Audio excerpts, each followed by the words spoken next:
America's Secret Destiny, presenting the evidence that America was set upon a secret course by our founding fathers.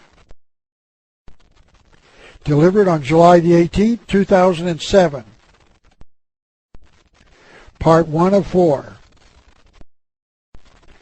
My name is Ralph Epperson, and I will be the one presenting this material.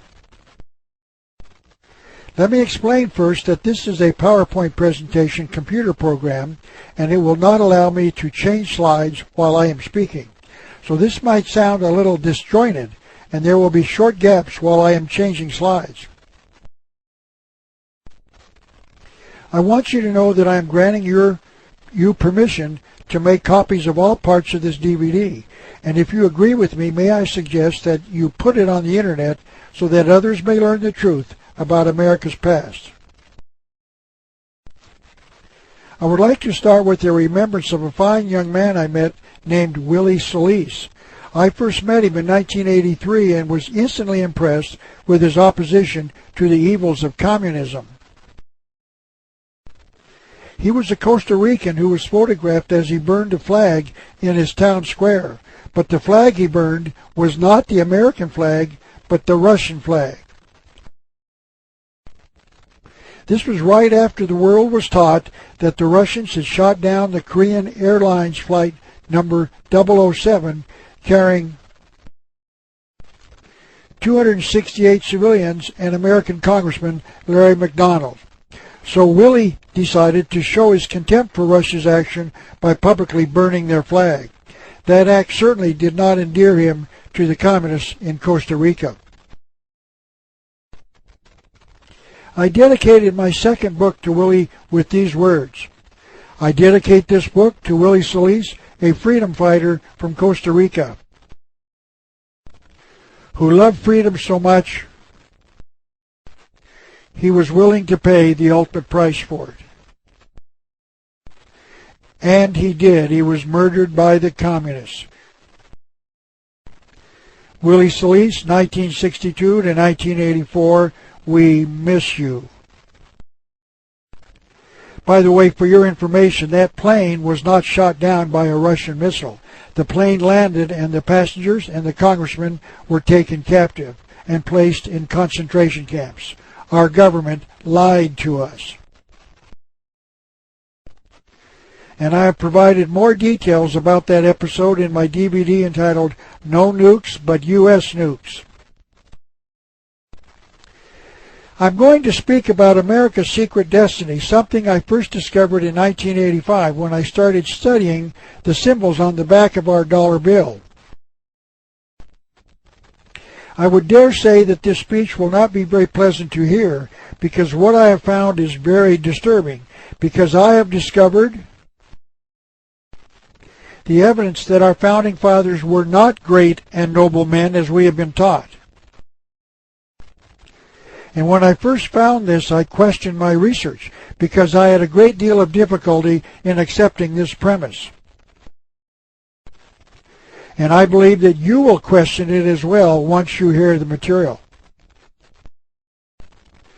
Therefore, I would like to ask each of you to serve on a jury. That means I am asking you to be open and listen to all the evidence I will present before you reach a verdict. That is all I can ask. So if you will do that, I will say that this speech will be one of the most important you will ever hear. I wrote a booklet entitled America's Secret Destiny in 1995 based upon 32 years of research, and in that booklet I discussed the evidence that I had found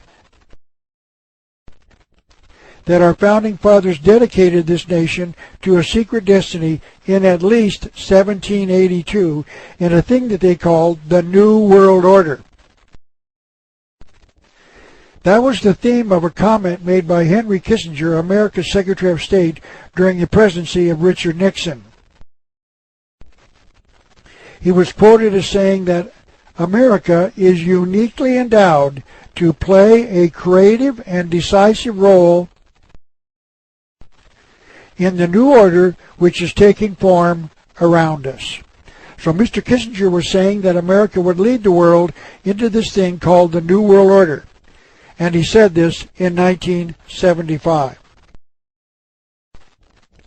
And according to the Birmingham News, it wasn't until the night of September the 11th, 1990, that President George Bush, the father, addressed the nation and claimed that the Gulf War had forged a new world order. He said something to the effect that the Persian Gulf crisis would lead to a new world order, but he failed to explain what he meant by those words. By the way, notice that this speech was delivered on September the 11th, the date of the World Trade Center attack on 9/11. I am certain it is just another coincidence. All of the signs that I was reading during those years indicated that the New World Order desired by this nation's founding fathers and President George Bush was scheduled to start on January the 1st, 2000. And this obviously did not occur. However, that does not mean that my research was incorrect. It means that another date has been selected and that this date has truly been kept secret from legitimate researchers such as myself. It is possible that the publishing of this booklet back in 1995 and others of my books and videos convinced the conspirators to suspend their target date, because the New World Order did not start on January the 1st, 2000. And even today, in 2007, I do not know why they did not do what they had promised. I started exposing the New World Order in 1985 when I toured America on a 91-city, 31-state speaking tour with my first book, entitled The Unseen Hand. The title of my speech was Secret Societies and the New World Order. Notice that this was in 1985, 5 years before George Bush first mentioned the phrase in 1990. There is absolutely no way that I can prove that any of my works caused them to change their plans, but my critics cannot prove that it did not either. You will have to decide for yourself. However, I do know that in the past, this conspiracy has altered their plans because they had been made public by some legitimate historians who found them. Let me impress upon you that these people are committed to achieving their goal and that the New World Order will occur, but at a later date. And let me add that I believe that this date is very near. I first started questioning the history that I had been taught in school in 1962 after a friend of mine suggested that I start reading what he called revisionist history. I told him that I was unfamiliar with that term, but that I would start reading as he suggested. My friend was introducing me to the view that holds that much of what we have been taught simply is not true, that history needs to be revised. And I had to admit that this was something that I was totally unfamiliar with. I had graduated from the University of Arizona after investing 4 years of my life in, quote, being educated, end quote, and I had to admit that I had not even been introduced to this competing theory. For the first time in my life, I started questioning what I had been taught. 45 years of research since then has convinced me that my friend was right. History needs to be revised, but I could not find the one book that explained the revised American history. So in 1985, I wrote the book myself. The Unseen Hand is 488 pages long and is still being reprinted. It is considered by many to be the finest examination of the conspiratorial view of history ever written and has been praised by PhDs and high school students. But not everyone agrees. A few years ago, I received a letter from the Food and Drug Administration that I had to put the following label on each copy of this book that I sold. And this is what that label has to say. Warning, may cause drowsiness. Well, I want you to know that I believe the book and those who like the book and not the Food and Drug Administration. So what you're about to hear will have to undo all of what you have been taught in the past about those who created this nation known as the United States of America. By the way, this is not a typographical error. The word United in the Declaration of Independence is not capitalized. It might be important now for me to give you a little more personal background so that you can know why I believe we have been deceived. I have been a student of history for over 40 years, and my research has shown me that there is a massive conspiracy at work in this world. And to show you how they have managed our past, I would like you to know a little bit more about my first book, The Unseen Hand, an Introduction to the Conspiratorial View of History. This book examines the evidence that the major events of the past, the wars, revolutions, and depressions, have been caused intentionally years in advance by an evil conspiracy. I call this view the conspiratorial view of history, and it is definitely not the view held by the majority of the historians today. The more traditional view of history is called the accidental view, and this view holds that the major events of the past have occurred by accident. No one really knows why these events happen, they just do. It might be appropriate at this time to define the word conspiracy as two or more people meeting in secret with an evil purpose. And to show you that this conspiracy is real, I would like to discuss the testimony of a former President of the United States, Bill Clinton. I want you to know that this president told us on a live national broadcast in 1992 that there was a conspiracy and that he had been elected president because he was a supporter of it. And to start the discussion, I would like to show you a book that the former President and Vice President Al Gore wrote in 1992, entitled Putting People First. And on page 217 of this book, Bill Clinton provided us with the transcript of his acceptance speech he delivered on July the 16th, 1992, when he accepted the nomination of his party as President of the United States. And on page 231, this is what he said. As a teenager, I heard John Kennedy's summons to citizenship. And then, as a student at Georgetown University, I heard that call clarified by a professor I had named Carol Quigley. We now have to go back a few years to the summer of 1963 when Bill Clinton was selected to participate in a thing called Boys Nation, held each year in Washington, D.C., to expose some of next year's senior students to life in the political arena. This is a picture of young Bill Clinton shaking the hand of President John Kennedy in the Rose Garden of the White House. This picture had to be taken during the summer of 1963 because, as you know, President Kennedy was assassinated in November of that year. As you know, Bill Clinton was elected President of the United States in 1992. And to acknowledge the defeat of George Bush, Time magazine named Bill Clinton Man of the Year in January of 1993. By the way, please notice what Time did when they placed Bill Clinton's picture in front of the letter M in the word Time. They strategically placed his head in such a way as to show the two lines of the letter M as being horns on top of his head. Were they trying to tell us something?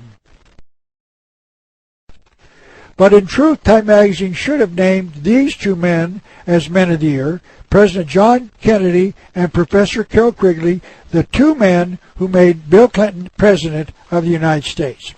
Just so you know, I want to apologize to Time magazine. I took one of their covers and cut out its picture and made this cover myself. I don't want to get sued for claiming they made a cover when they didn't. Let me now discuss how these two men made Bill Clinton President of the United States. According to this U.S. News and World Report article in 1992, Bill Clinton graduated from high school, Hot Springs High School, in 1964.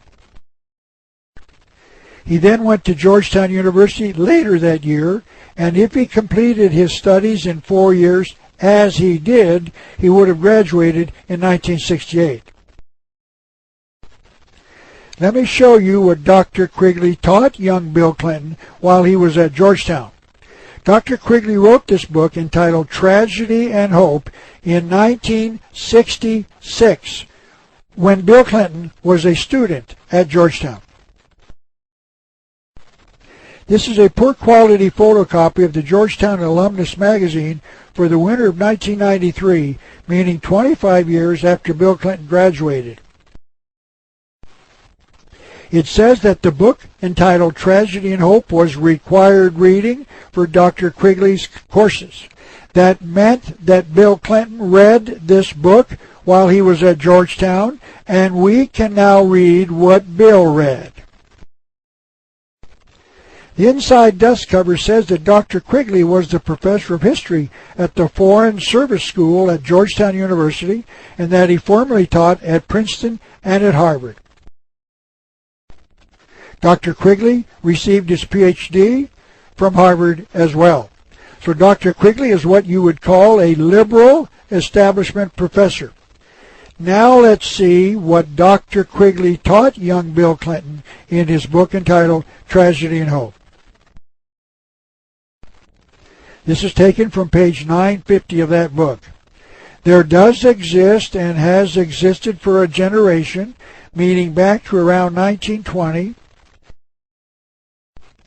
an international Anglophile network which operates, and by the way, the word Anglophile means primarily English, to some extent in the way the radical right believes the Communist Act. In fact, this network, which we may identify as the roundtable groups, has no aversion to cooperating with the communists or any other group, and frequently does so. I know of the operations of this network because I studied it for 20 years, meaning back to just after World War II, and was permitted for 2 years in the early 1960s to examine its papers and secret records. And listen now to this incredible confession of Dr. Kel Quigley.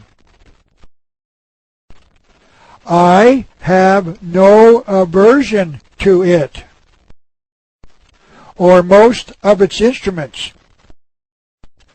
But in general, my chief difference of opinion is that it wishes to remain unknown. And I believe its role in history is significant enough to be known. And that is why he titled his book Tragedy and Hope. It is a tragedy that this network is hiding itself from the view of the public, but that they are the hope of the world. Now that is an absolutely staggering statement. This conspiracy planned World War II, which started in 1941, but was planned as early as 1920, and it murdered 53 million people because this network that started the war after the plans made in 1920 wanted to create the United Nations. And Dr. Quigley has no aversion to that. And notice that if Bill Clinton did not rebuke the views of Dr. Quigley, as he did not, that means that Bill Clinton also has no aversion to the murder of 53 million people to give the people of the world the United Nations. That shows you just how evil this network or conspiracy is. And this quote comes from page 324. The powers of financial capitalism had another far-reaching aim, nothing less than to create a world system of financial control in private hands, able to dominate the political system of each country, and the economy of the world as a whole. This system was to be controlled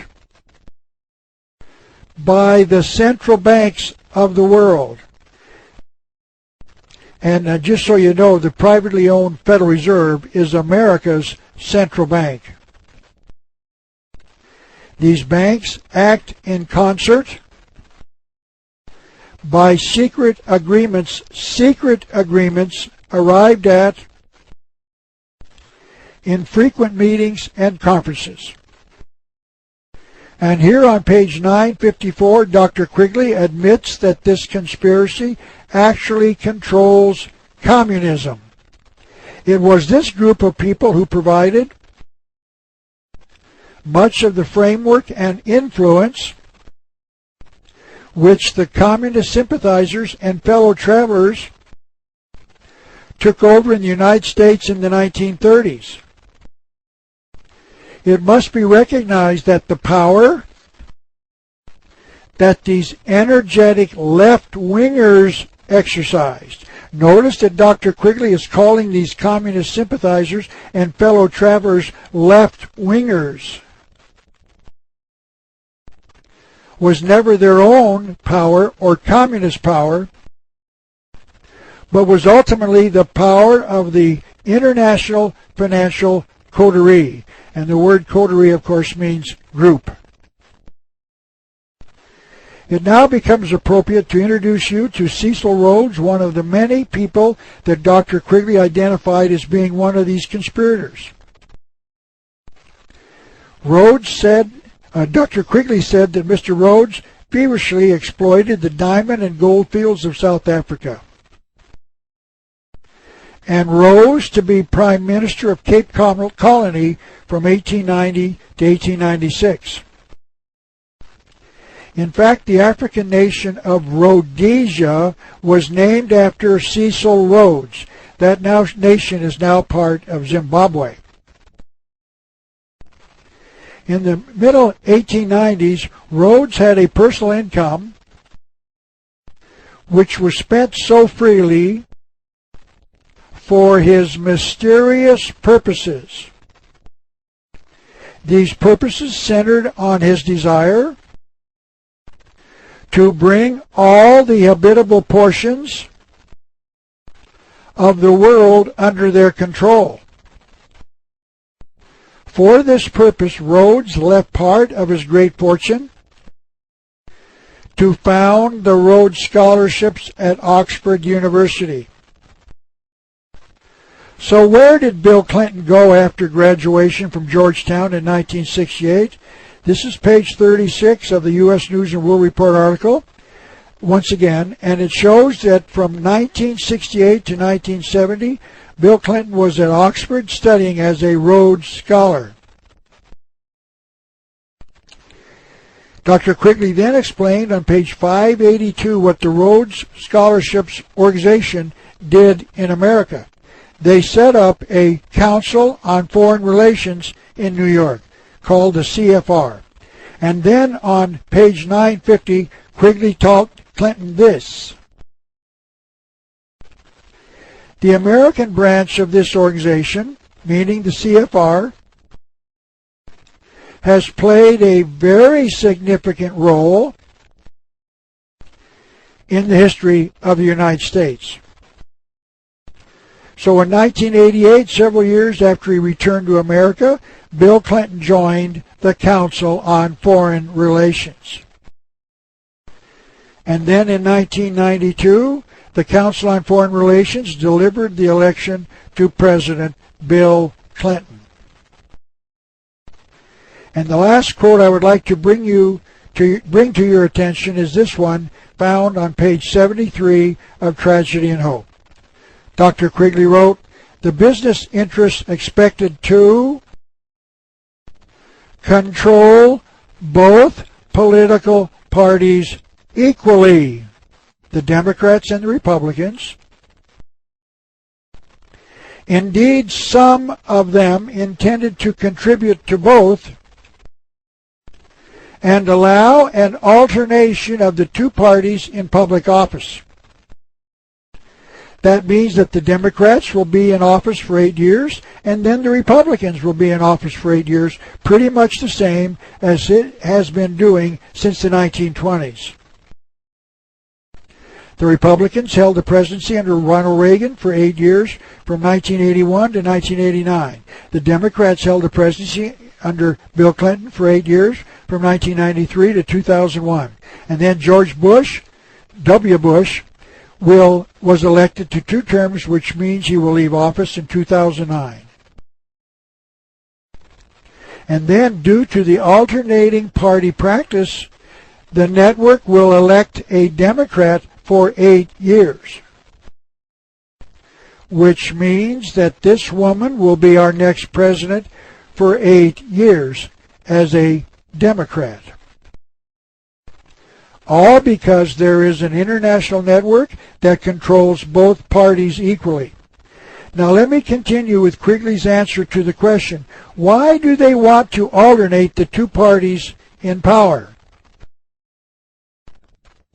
And this is what he said. In order to conceal their own influence,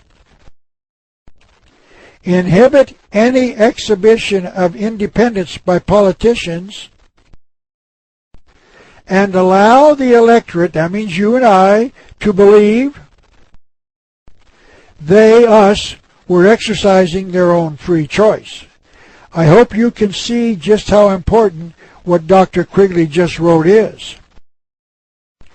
We think that we, the people, are in control of our presidential elections, that we select the best candidate from amongst the candidates who run for the presidency, and that we change things when we put the other party in office after we decide that the previous party has failed us. But Dr. Quigley says that they select the 2 candidates, and then we elect one, and they win no matter who is elected because they control both candidates equally. Please notice the contempt this conspiracy has for us, the people of the United States. We think we are electing our president, but they know that we dummies are too stupid to figure it out and get us to select their candidate. And they have been getting away with it ever since the 1920s.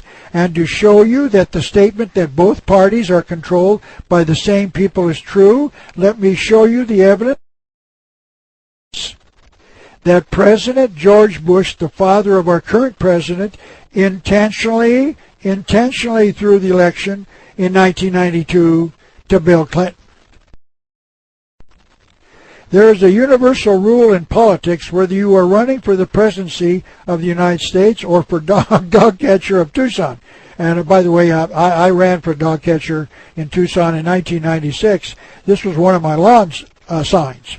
Unfortunately, I didn't win, but I don't think it was my campaign slogan of vote early and often that had anything to do with it. But let me get back to what I was saying. There is a universal rule in national, state, and local politics, and that is never, never, never promise a tax increase. You can talk about increasing benefits or adding new bureaus, but you never, never, never tell the electorate you will increase taxes to pay for it. Because if you do, you will most certainly lose the election. The taxpayers will not vote for candidates who promise tax increases. Now, to show you that George Bush knew the rule during his presidency, he coined a very catchy phrase, "Read my lips, no new taxes." This was repeated so often that it became a joke amongst comedians, but the intent was to make it well known among the American people. So what happened next? George Bush raised taxes in 1990. And because he broke his promise and he knew the rule, George Bush lost the election of 1992. George Bush intentionally lost the election because, just as Bill Clinton told us, both parties are controlled by the same people. And it was not a coincidence that George Bush was also a member of the Council on Foreign Relations, just like Bill Clinton. And the Council wanted CFR member Bill Clinton to be the next President of the United States. So they asked CFR member George Bush to throw the election, and George Bush did as he was asked. So the conspiracy wanted Bill Clinton in office. He had followed the yellow brick road, and a conspiracy made him President of the United States. So there you have it. President Bill Clinton is a member of the vast left-wing conspiracy, he told us with his own mouth. Now, this will not be an easy speech to deliver because I, too, believed all of the lies. I used to believe that those who founded this nation were men of God, or at least they believed in a supreme being, and that they wrote perhaps the finest documents ever written by the mind of man when they wrote the Declaration of Independence and then the Constitution.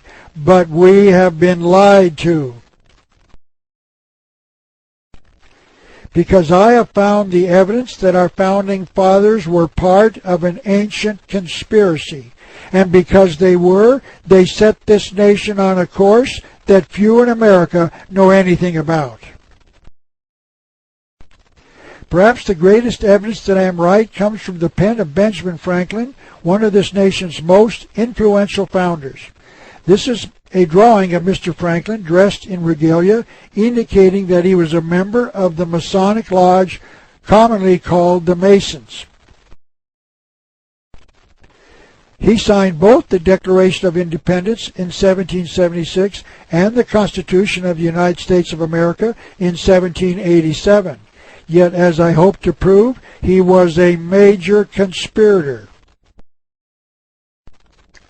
He assisted in the creation of the most oppressive document ever written by the mind of man, the Constitution of the United States of America. Now, please, I asked you to be open. Please listen to the evidence. That is not the traditional view assigned to what most historians call the most liberating document ever written by the mind of man. And I am certainly aware of the implications of what I believe about the beginnings of this nation. What you are about to hear is perhaps the most revolutionary work ever written on the founding of this nation and the writing of both the Declaration and the Constitution.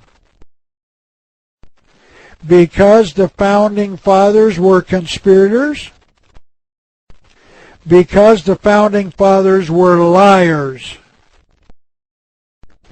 because the founding fathers did not protect man's God-given unalienable rights, they took them all away. As was previously mentioned, perhaps the best example of how they accomplished this was written by Mr. Franklin himself. When he wrote his autobiography, Mr. Franklin came as close to admitting the guilt of this nation's founding fathers as it is possible to do without directly admitting it. This is what he wrote on page 110 of his book entitled Benjamin Franklin, his autobiography, published by P.F. Collier and Son as one of the Harvard classics.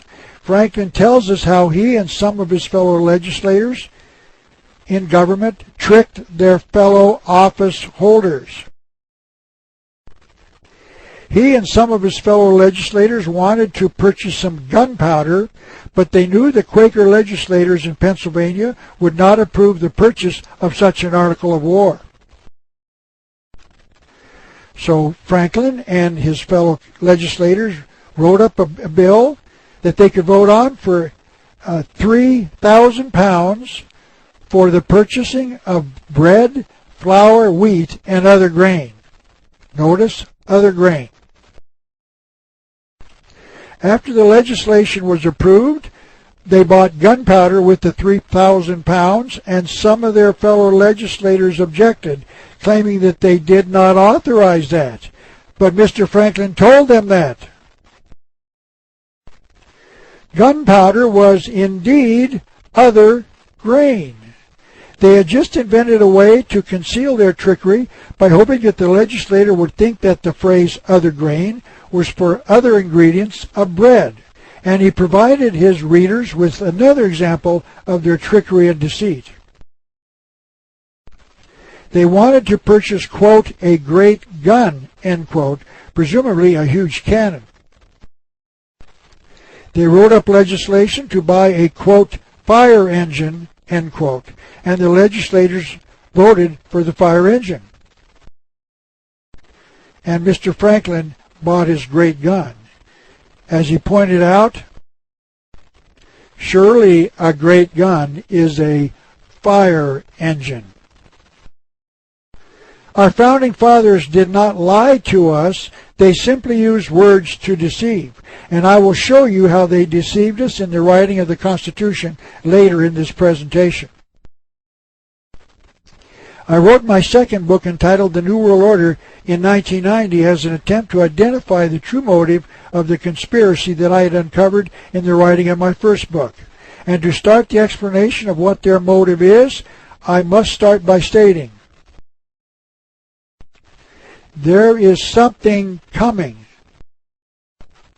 This thing coming is not very pleasant, and it is called the New World Order. And lastly, this information that I will be covering today will offend some of you. I am sorry for that, but I must tell the truth as I find it. I am hopeful that those offended by what I will say will confirm that I'm right by their own research and then take some corrective action, like education. Our founding fathers committed this nation to the New World Order in at least the year 1782. They believed their mission was a noble one, but to conceal that future from the American people, they used words and symbols to deceive, just as Mr. Franklin admitted in his autobiography. They certainly believed that their ultimate desire, the New World Order, would be very unpleasant to the American people if they knew about the system they were going to give them, and that the people would not allow them to change it. And to show you an example that will show you how they deceive us, let me show you a drawing that appeared in a book entitled A Bridge to Light by 33rd degree Mason Rex Hutchins. By the way, the 33rd degree of the Masons is the highest degree attainable, and it appears as if the 33rd degree of Freemasonry runs the Masons worldwide. And this book was published by the Masons themselves, so it is official. This is the first page of this book, showing the reader that this book has been published by the Supreme Council of the 33rd degree of the Masonic Lodge. Mr. Hutchins reproduced this drawing, showing two men, one on top and the other reversed from the other, and he called it An Aged Man and His Reflection. The word reflection is defined as a mirror image, but upside down. That means that both of these drawings should be the same, except the one on the bottom will be reversed. So now let's look at this drawing again. Notice that the two drawings are not of the same man. All of the items on the top drawing change in the drawing of the bottom figure. For instance, the man's black shirt changes to white in the bottom drawing, the banner around his neck changes from white to black, and the words are different.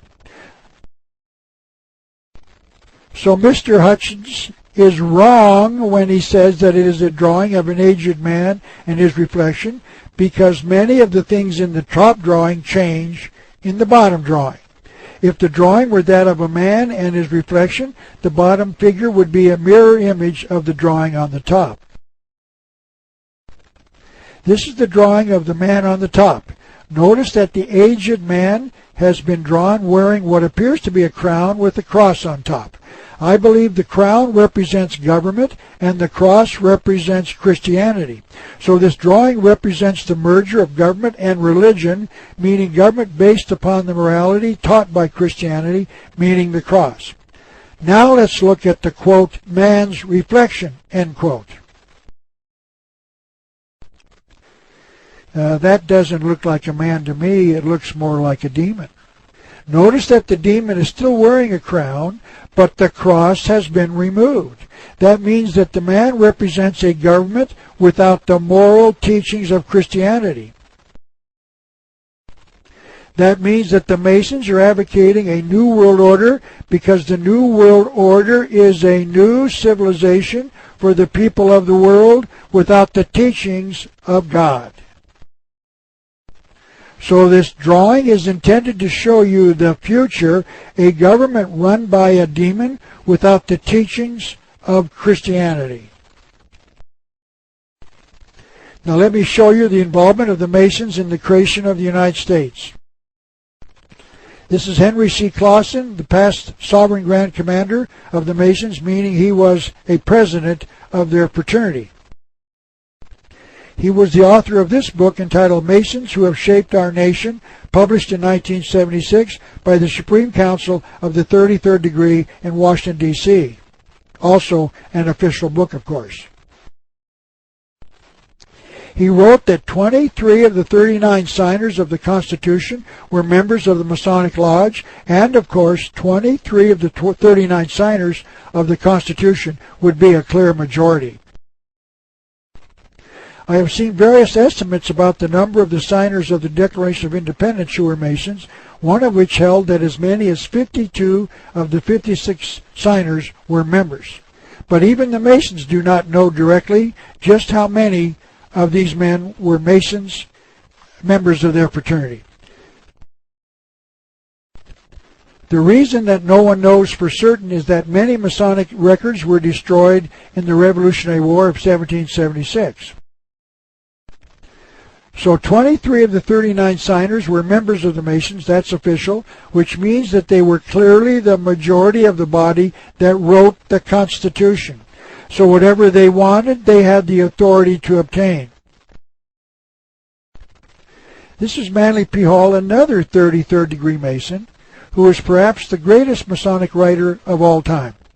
Mr. Hall wrote a book that was published in 1944,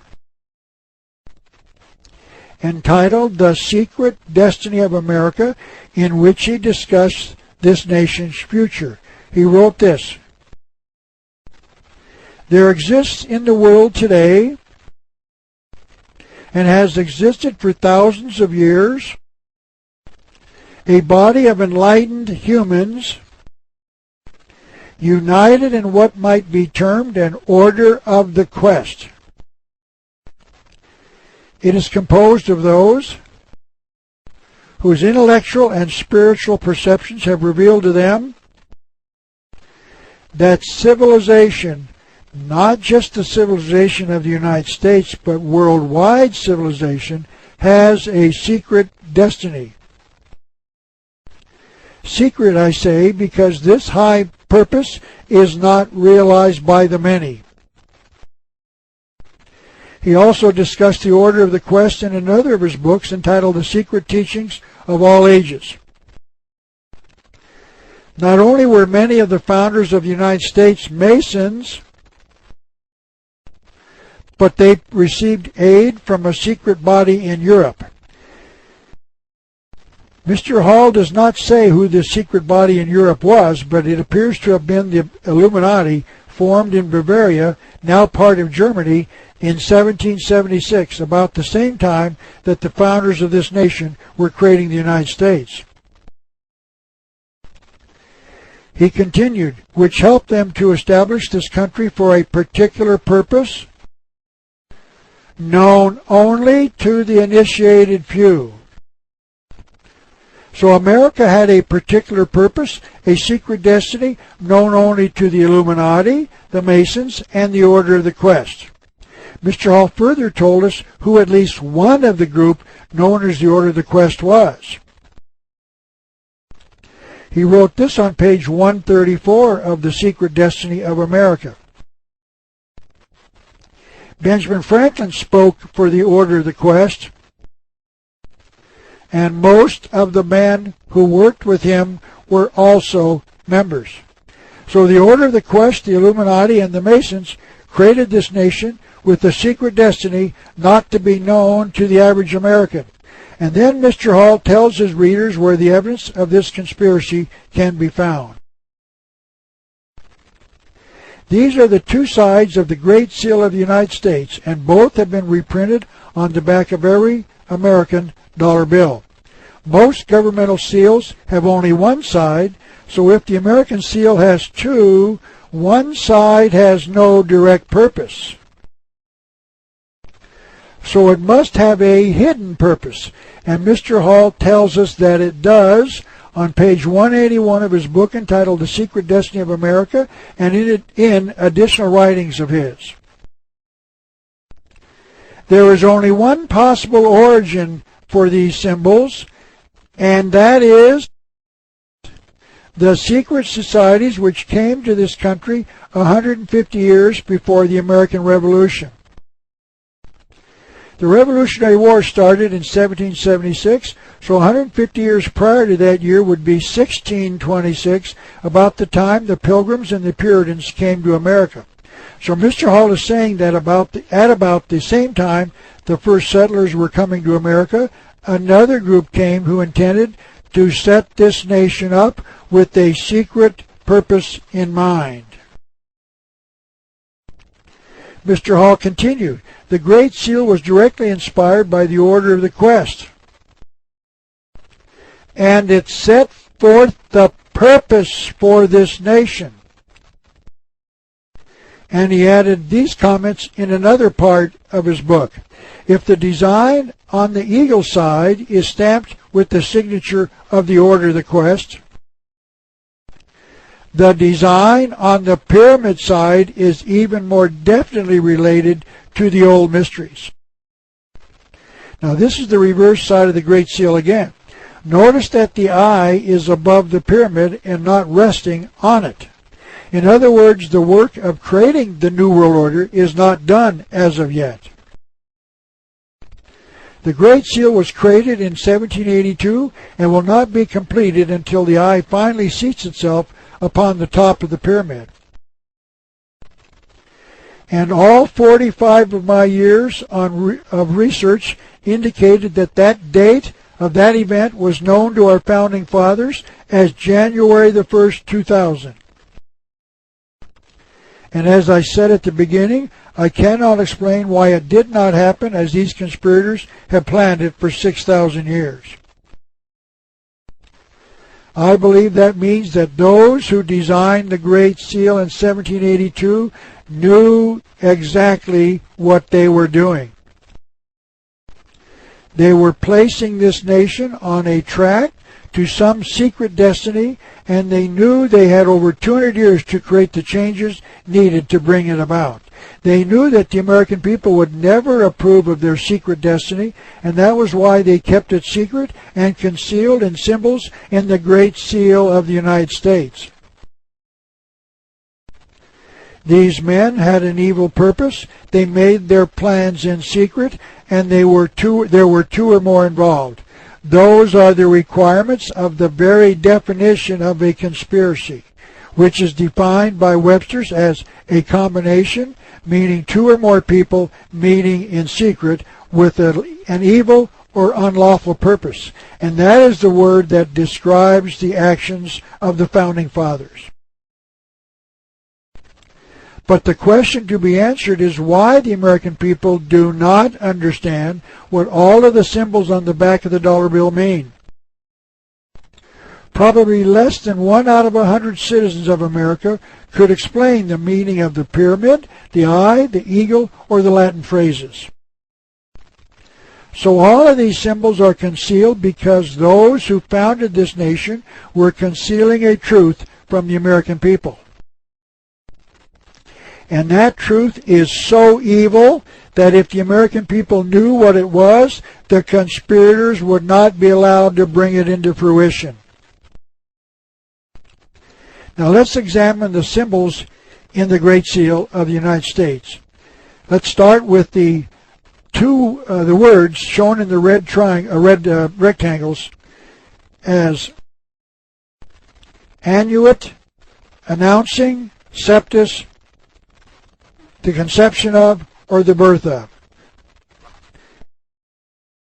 The second phrase is novus ordo seclorum, and it means novus new, ordo order, seclorum secular, meaning world.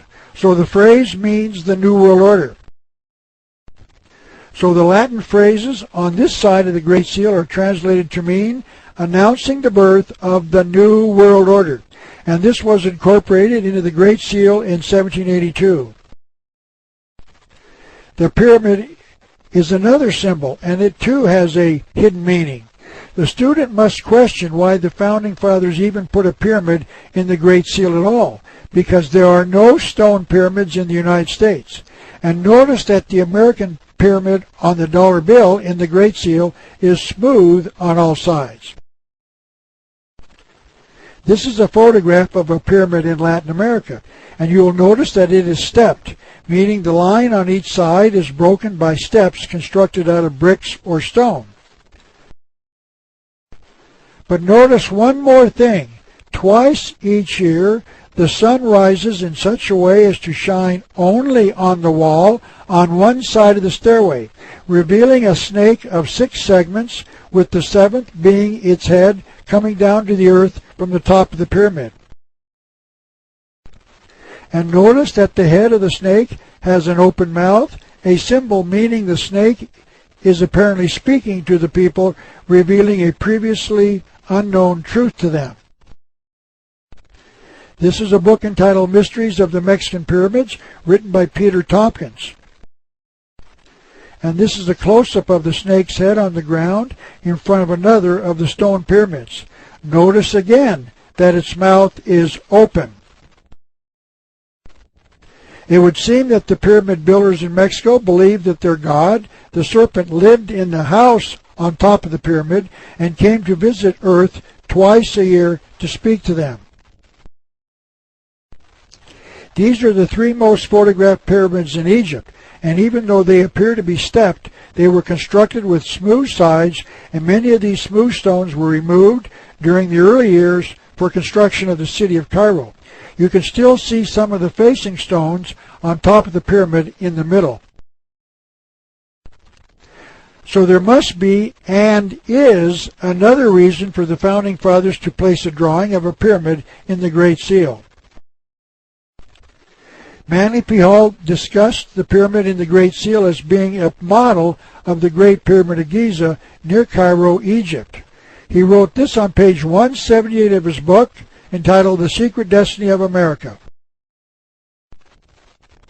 Here, on the reverse side, is represented the Great Pyramid of Giza. This is perhaps the one that is featured the most of all the pyramids in Egypt.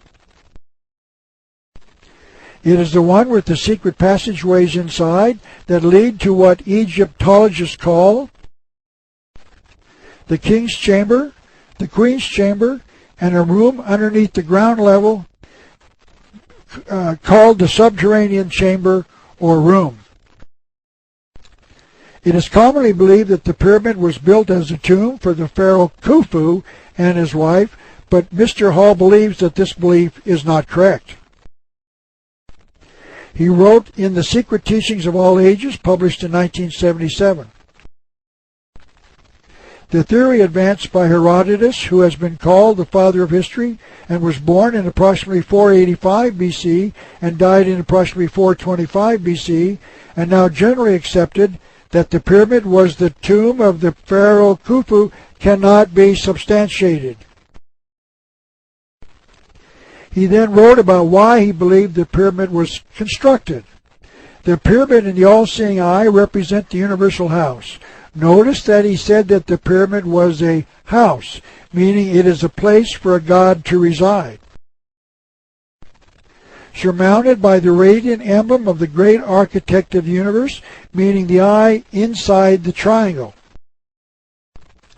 So Mr. Hall is informing his readers that the pyramid was not built as a tomb for a pharaoh. It was built as a house for a god to live in. And he named that god as being the great architect of the universe. I will discuss the identity of that god a little later. This is Albert Pike, the leader of the worldwide Masonic movement from 1859 to 1891, perhaps the greatest Mason of all time. He added one more piece to the puzzle when he told his readers in his book entitled Morals and Dogma that there was another important understanding of the pyramid. This book was published in 1871 by the Masons and is probably the most important book they have ever published. He wrote this on page 460 of that book: the pyramid was erected in honor of the sun. So Mr. Pike was stating that the pyramid had some connection with the worship of the sun as a god. And Mr. Hall added another ingredient to the puzzle. The pyramid was used to initiate men into a worship of this hidden sun god. The initiation took place in one of the subterranean halls of the Great Pyramid in Egypt. Through the majestic passageways and chambers of the Great Pyramid, past the illumined of antiquity, meaning those illuminated by the initiation. They entered its portals as men. They came forth as gods.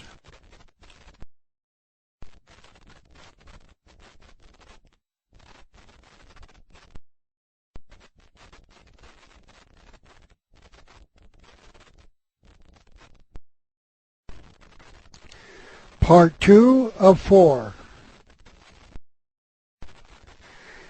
Now I would like to temporarily suspend the discussion of the Great Seal of the United States for a related subject, one that I believe I was the first historian to publish on. This discussion is extremely relevant to the general subject of America's secret destiny, as I am hoping you will see. I want to briefly show you some evidence that these initiates are all over the world, and that one of the ways you can identify an initiate is by a secret sign called the lion's paw, which is a sign that the person giving the sign has been born again to the ancient mystery religion. And not just to the ancient mystery religion, but to the god of the ancient mystery religion, Lucifer, also called Satan, the devil. This is an Egyptian hieroglyphic of a pharaoh being prepared for eternal life on a tablet representing a lion. You will see the lion's head on the left of the table and the tail on the right. The lion is an Egyptian symbol of eternal life. Here is another Egyptian drawing showing someone in a lion's head kneeling by the corpse of someone. I presume the X on his chest means the individual is dead. Notice that the lion is holding an ankh, a symbol of eternal life. This is the drawing that Mr. Hall said showed a, quote, lion's paw in the pyramid mysteries, end quote. This drawing was put into his book entitled The Lost Keys of Freemasonry. It shows the man being raised up by the lion's paw. This drawing shows that in this case the man, and not the lion, has the ankh, meaning that he is being raised up to eternal life through the lion's paw. In other writings by the Masons, they say that this ceremony raises up the initiate to the ancient mystery religion, meaning he has been, quote, born again, end quote, to the God of the ancient mystery religion. Let me repeat this again, and as I will continue to prove that the God of the ancient mystery religion is Lucifer, also called Satan the devil. As most know, the Christians say that after the Christian is baptized, he is said to be born again to the God of the Bible. And here the Masons are saying that the initiate is said to be born again to the God of the ancient mystery religion. So, may I recommend that whenever you hear someone say they are born again, ask them to whom they are born again to.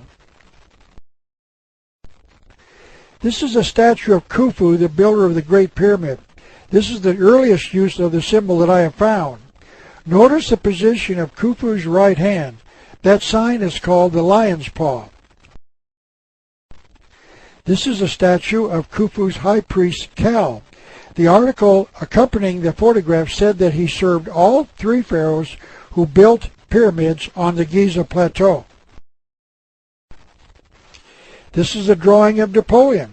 I have read that some historians think that he was a member of the Illuminati, but establishing that fact has been difficult. Notice here that he is shown concealing the lion's paw under his coat. We will see this particular form of the sign concealed inside his coat in the photographs of other Luciferians. This is Anton LaVey, a Satanist and the founder of the Church of Satan. This is Annie Besant, the only woman I have found so far that is giving the same lion's paw sign. She was an admitted Luciferian. This is a photograph of a page from Captain William Morgan's book on the rituals of the Masons, published in 1826. Here is a Mason on the right side of the page giving what they call the sign of a fellow craft, but however it is the sign of the lion's paw. This is a photograph of Lieutenant Elisha Hunt Rhodes, a Mason during the Civil War. I found his picture in a book entitled Freemasonry at Gettysburg. Notice that he is also giving the sign underneath his coat, just like Napoleon was. This is a photograph of Karl Marx, the so-called father of communism. Marx became a Satanist while at college, and he was a member of the Illuminati. This is Nikolai Lenin, the brutal Russian communist dictator who started the communist revolution in Russia in 1917. This is the statue of Joseph Stalin, the brutal dictator of communist Russia. He is giving the sign halfway in and halfway out of his coat. And this is a rather blurry photograph taken off of the internet of Joseph Stalin giving the same sign. So the statue is based upon real life. Lenin and Stalin together murdered 40 million Russians in that communist revolution that started in 1917. And they both were involved as having been born again to Lucifer, Satan, the devil. Isn't that an interesting coincidence that both men were dedicated Luciferians? This is John Wilkes Booth, the assassin of President Abraham Lincoln. Booth was a Knights Templar Mason, which is a branch of the overall Masonic Lodge, and the sign he is giving is, I believe, the sign of the Knights of the Golden Circle, a 14,000-member secret society formed prior to the Civil War. It has been reported that Booth was a member of the Knights of the Golden Circle. In fact, this group was formed in 1837 in Europe, and they were the organization that planned the Civil War 24 years before it started. This sign is very similar to the lion's paw, and the reason it might be is because there were members of the Knights who were also members of the Masons. This is a photograph of Jesse James, the famous outlaw, on the left and his brother Frank James on the right. Notice that Frank is giving the lion's paw sign because he was a member of the Masons. The sign being given by Jesse is, I believe, the sign of the Knights of the Golden Circle, because it is known that Jesse was a member. By the way, Jesse James, the famous outlaw, later became a 33rd degree Mason, which means he was invited into that degree by other 33rd degree Masons. This photograph is of Alan Pinkerton, the head of the Pinkerton Detective Agency. He was giving a sign that shows that he was a member of the Masonic Lodge. Mr. Pinkerton was hired to capture Jesse and Frank James, but he never accomplished that goal, and I think the reason he didn't is because he knew that Jesse and Frank were Masons, and Masons take an oath to protect their brothers. This is a photograph of Bloody Bill Anderson, a lieutenant in Quantrell's Raiders. He is giving a sign showing that he was a member of the Knights of the Golden Circle. This man led a Southern guerrilla army into attacking slave-holding individuals and families during the Civil War. It has been claimed that Jesse James rode with him during the Civil War. And I would suspect that this is where Jesse learned about the Knights of the Golden Circle. He must have learned about the Masons from his brother Frank, who was already a member by the time of the Civil War. This is Salmon P. Chase, the Secretary of the Treasury in President Lincoln's cabinet and a member of the Masons. He is the individual after whom the Chase Manhattan banks are named. I have two more pictures and drawings to show you, and these are real eye-openers. So get ready, because I believe that you will find these two pictures to be very disturbing. This is the February 17, 1986 cover of Time magazine, and as you can see, it shows a picture of television evangelist Pat Robertson clearly giving the lion's paw sign on his chest. I want you to particularly notice the grin on Mr. Robertson's face. It appears to be the smile of someone who knows a secret that he cannot tell us. And now we know what that secret is.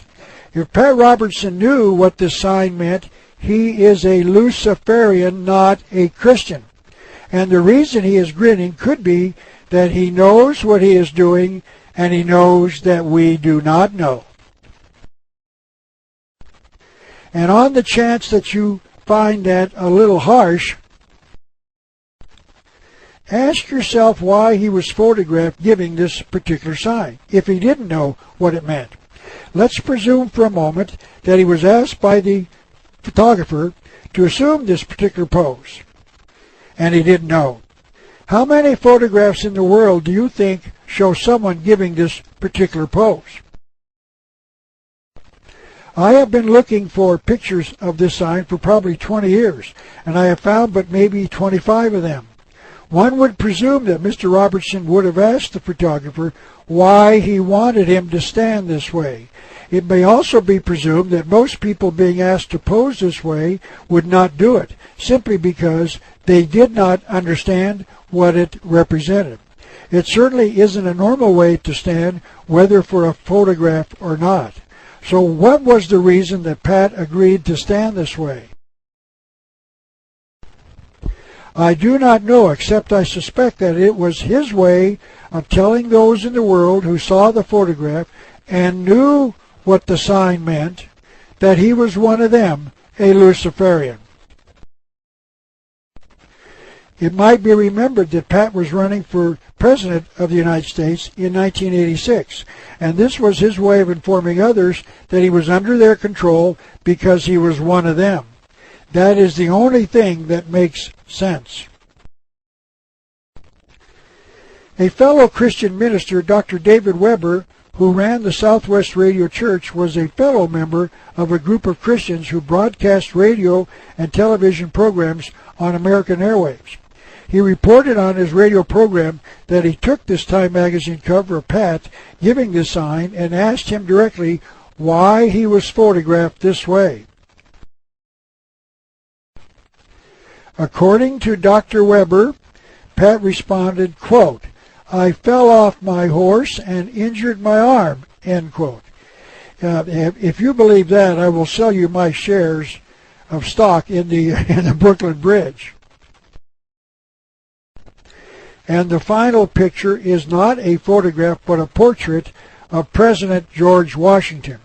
I must admit that it is a portrait and not a photograph, because there were no cameras when Washington lived, so no one can certify that he posed for this portrait.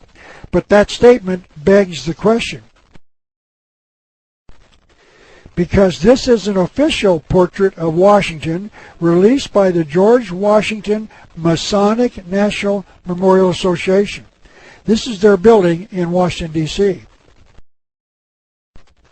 So even if Washington did not pose for this portrait, why would the Masons release it as an official portrait of him?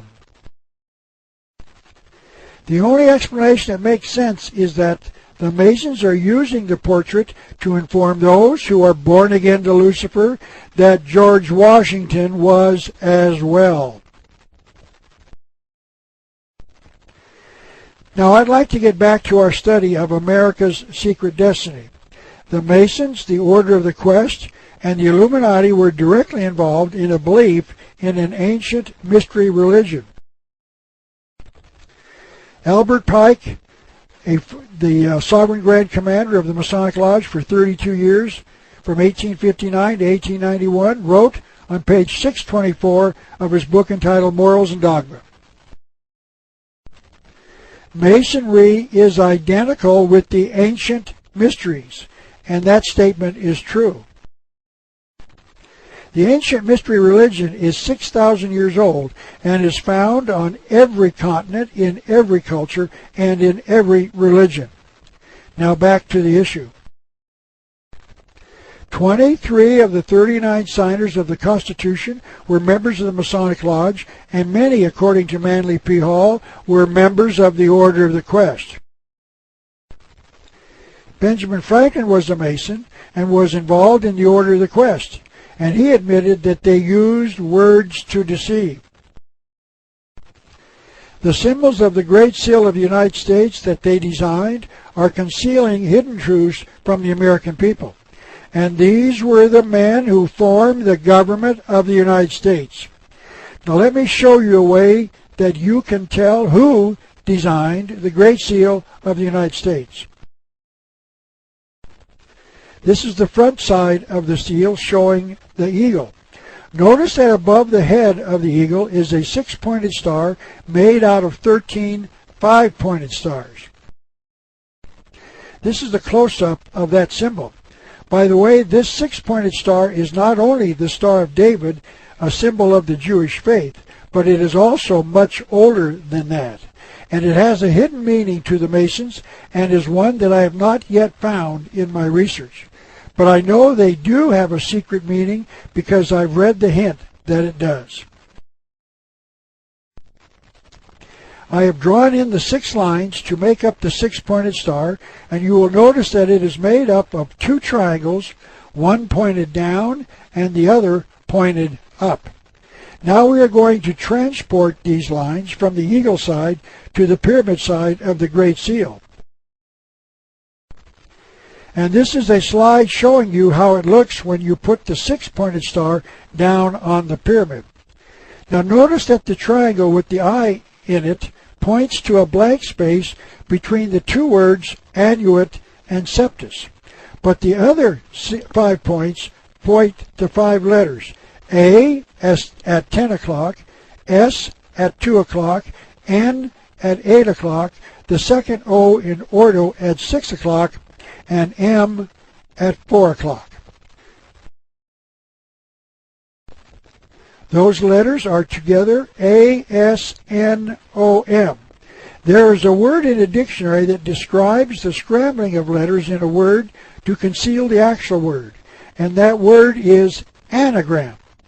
A-S-N-O-M is an anagram for M-A-S-O-N, the Masons.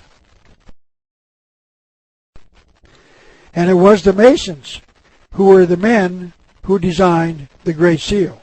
The Masons hide things in plain sight. We all carry these dollars, and only a few of us in America know the secrets they contain.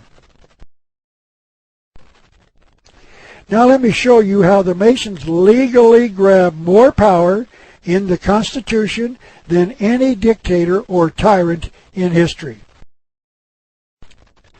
For years, the American people have been told that the American form of government, a constitutional republic, is the finest form ever devised by men, and that the American Constitution is the finest document ever written by the mind of man. And I used to believe that as well until I discovered the fact that the Founding Fathers literally placed a phrase in our Constitution that they knew would later destroy it. Because as thousands of today's patriots have discovered when they have gone to the courts in America to argue the constitutionality of various laws and regulations, they have learned that the Constitution of the United States of America is null and void. There are no constitutional rights in the United States today. And the reason that it is so is because this nation's founding fathers set it up so that our God-given unalienable rights would no longer be rights, but would be privileges granted by government. And the reason they did that was because they were members of the Masons, the Illuminati, and or the Order of the Quest. To prove that the Constitution is null and void in America today, we must go back to the year of 1776 when the Founding Fathers declared this nation's independence from Great Britain. The Declaration of Independence was just that. This nation was declaring its independence from the government of Great Britain. Those who wrote it were denouncing the tyranny being imposed upon the American people by King George, the King of England. And the proof of that is found in the second paragraph of the Declaration of Independence. We, the people of the United States of America, wrote, "The history of the present King of Great Britain is a history of repeated injuries and usurpations." The word usurpation is defined as the illegal seizure of sovereign power. We, the American people, were reclaiming our sovereignty by declaring our own independence from the tyranny of the king.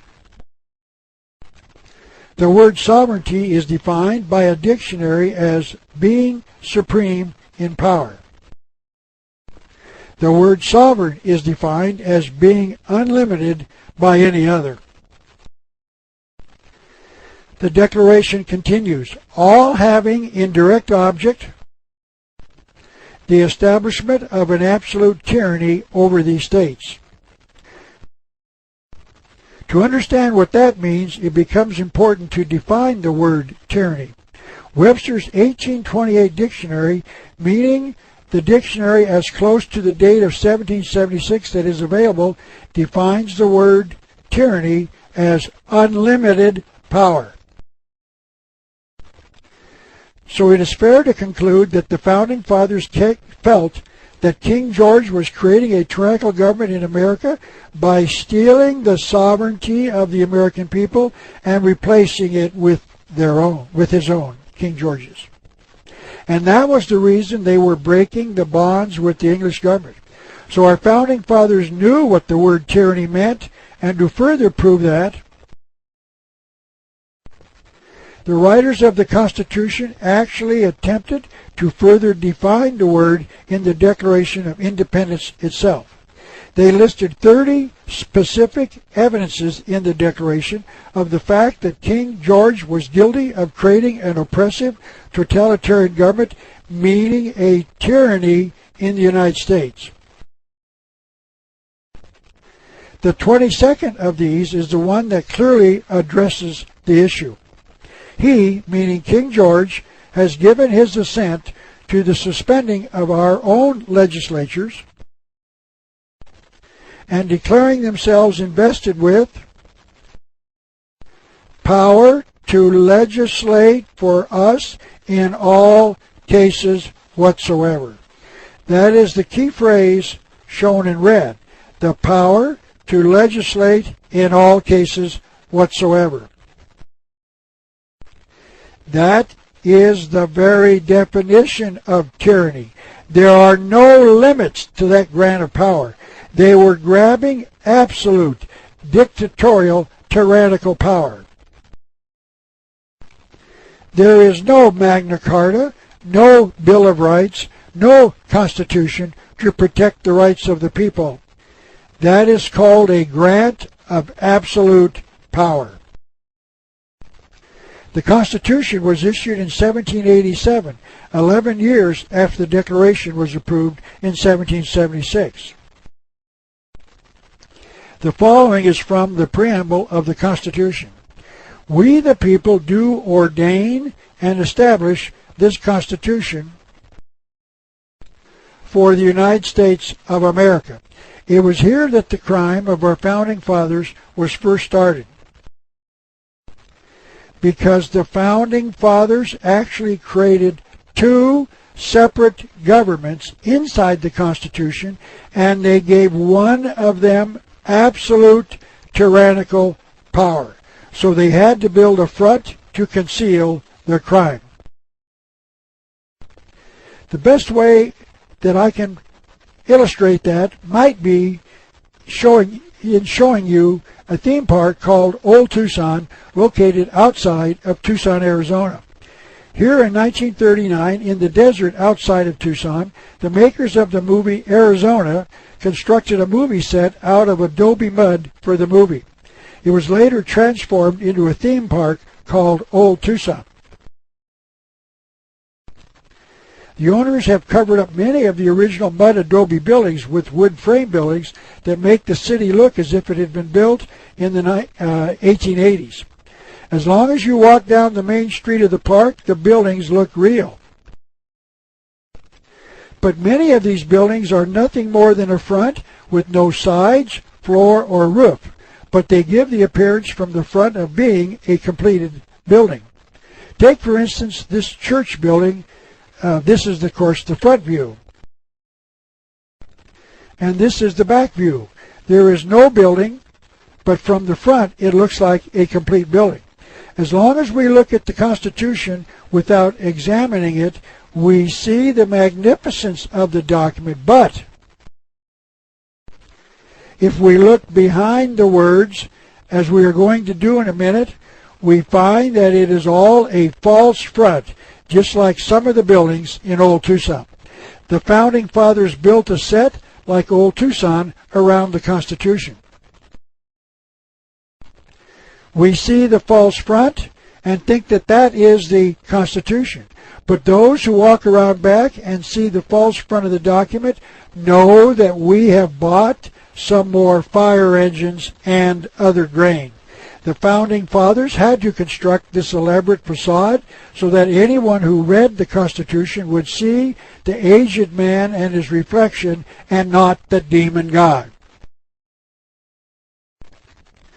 They were to see the power being divided and not the power being centralized. And because of this, we the people have missed the fatal flaw, the one that was intentionally placed in the Constitution so that it would later destroy the very rights it was intended to protect. It is my opinion now that the Constitution is the most oppressive document ever written by the mind of man. Article 1 of the Constitution created the legislative branch, Article 2 created the executive branch, and Article 3 created the judicial branch. We have been told that that was to divide the power and not give too much power to any one branch of the government. And it is in Section 8 of Article 1 that the founders granted the legislative branch 18 specific powers. These are listed one after the other. This reads in part, Congress shall have the power to collect taxes, to coin money, to establish post offices, to declare war, for instance. These are very specific powers, meaning that our founding fathers gave them these and only these powers. Or so we've been told, but we have been lied to. This is what they wrote in part in Article 1, Section 8, Clause 17, as they were granting powers to Congress. Congress shall have power to exercise exclusive legislation in all cases whatsoever. Notice that the Founding Fathers used the very same phrase, the power to legislate in all cases whatsoever, that they used in the Declaration of Independence to define the tyrannical power of King George. They gave Congress the power to legislate in all cases whatsoever. That means that they gave Congress tyrannical power. The Constitution was written only 11 years after the writing of the Declaration, and many of the people signing the Declaration also signed the Constitution. It is impossible not to conclude that the Founding Fathers gave Congress tyrannical power. They did so in Article 1, Section 8, Clause 17. Now it is important to notice that the writers of the Constitution did restrict that tyrannical power to just one place, Washington, D.C. They wrote, Congress shall have the power to exercise exclusive legislation in all cases whatsoever over such district as may become the seat of the government of the United States. So the original intent was to limit this tyrannical power just to, quote, the seat of the government of the United States, which was in Washington, D.C. It is also important to recall that the Constitution was written by the people of the United States of America. So they wrote about both the United States and the United States of America. This tyrannical power extended only over the 10 miles square of Washington, D.C. They have limited power in the United States of America. That means there are two constitutional governments in America, the United States of America and the United States. There was not much concern with the tyrannical power of the United States until the 13th and 14th Amendments were passed in 1865 and 1868 after the Civil War. Let's examine the 13th Amendment first. It reads, quote, neither slavery nor involuntary servitude except as a punishment for crime, meaning we can make a slave and call him a prisoner, shall exist within the United States. Now, slavery is a situation where one person has lost his freedom to another. A synonym of slavery is involuntary servitude, meaning when a person is forced to serve another without the first person's consent. Involuntary means that the person doesn't want to do what he is being forced to do. But notice that by these two definitions, voluntary servitude is permissible. That means that we are free to voluntarily become a slave. Only involuntary servitude is not permitted. If you want to become a slave, you are free to do so. Now, with that understanding, we can now discuss the 14th Amendment. That one starts with these two words, all persons. Notice that the word has changed from people to persons. We have to now discuss the difference between a person and the people. We used to be called people, and now we are persons, and there is an important distinction between the two words. I will not spend a lot of time on this, but I will show you that there is a difference. People are sovereign, living under God-given rights.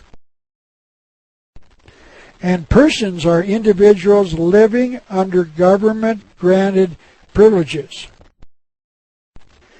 I now have to define right and privilege. A right is the ability to act. The right is the ability to act morally without asking permission. A privilege is the ability to act morally, but only after permission has been granted. When a human is sovereign, he does not need to ask permission to morally make his decisions on how he runs his life. So the 13th Amendment makes voluntary servitude permissible. So we have lost our sovereignty under this new word, person. A sovereign would be a free man whose rights were God-given, and also unalienable, which means that only the grantor can take them away. So if rights are granted by God, only God can take them away. No government, no majority, no minority, no one can take your God-given unalienable rights away. But more importantly, a privilege is not unalienable. It can be taken away by the person or entity granting it. If government grants you a privilege, it can take it away.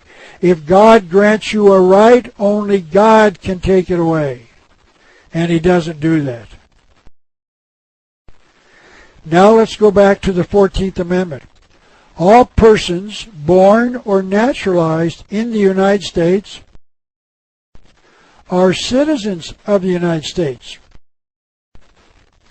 If we were declared to be citizens of the United States after the 14th Amendment was passed in 1868, what were we before the 14th Amendment? We were citizens of a particular state of the Union, and only that. You were a citizen of the state in which you were born or where you were residing after birth, or simply an American. But notice that in the 14th Amendment, there were two ways to become a citizen of the United States, meaning a citizen of the tyrannical government of Washington, D.C., run by Congress. You can be born in Washington, D.C., or you can become a naturalized citizen. A naturalized citizen is one who voluntarily asks to become a citizen. For example, a citizen of France leaves his country and comes to the United States. He wishes to become a naturalized citizen, one who voluntarily renounces his citizenship in another country to become a citizen of the second country. So once you are acknowledged as a citizen of the United States, you must agree to their jurisdiction thereof over your person. They were sovereign people who had no master, who lived by right. They are now citizens of the United States who live by privilege. Actually, the 14th Amendment affords us dual citizenship. It continues, all persons born or naturalized in the United States are citizens of the United States and of the state wherein they reside. So the citizens of the United States have dual citizenship. They are citizens of Washington, D.C., and they are citizens of the state wherein they reside. So that means that the 14th Amendment did not eliminate the citizenship of the state citizen. It added the citizenship of Washington, D.C. So the question is, how did we become a citizen of the United States if we were not born in Washington, D.C., or if we did not voluntarily become a naturalized citizen of the United States? Those who wrote the 13th and 14th Amendments needed us to volunteer to be U.S. citizens to trade our rights for government-granted privileges. And to do that, they had to trick us. And they tricked us into becoming a naturalized citizen of the United States. And then they could claim that we had voluntarily volunteered to be a servant of the U.S. government. So we were tricked into buying some other grain and a fire engine. Benjamin Franklin told us they would deceive us with words. We were not told that we did this when we voluntarily asked for the Socialist Security Card issued by the government of the United States. The American people have been told that they were required to obtain this card by law. But there are experts in federal law that can find no such law passed by Congress requiring them to do so. So that means that the American people voluntarily signed up for the card and the Socialist Security benefits. And when they did, they became a naturalized citizen of the United States and therefore became subject to the jurisdiction of the tyrannical government. And the reason we did this was because we believed we had to. And I repeat, there is no law requiring anyone to obtain a Socialist Security Card. It is also important that those doing the research into this problem claim that there is no law requiring the citizens of the various states of the Union to pay federal income taxes either. But understand that this is not proof, it's only research. Because it is my opinion that there will never be a test case where a jury finds that the income tax is illegal, because it can be assumed that they would not want to make that truth known to the American people. I am a self-employed writer who does not have an employer, and since I have no salary, I cannot deduct taxes from a payroll. So I must make an estimated tax payment each quarter to the Internal Revenue System. I do this on a form number 1040-ES. This is a paragraph in the printed instruction that reads, shown in the green, who must make estimated tax payments? Who must? These rules apply to U.S. citizens. Notice that the IRS says that these are rules and not laws. And secondly, notice that these rules apply to U.S. citizens. That must mean that if you are not a naturalized citizen of the United States, nor born in Washington, D.C., these rules do not apply to you, because only U.S. citizens must pay an income tax.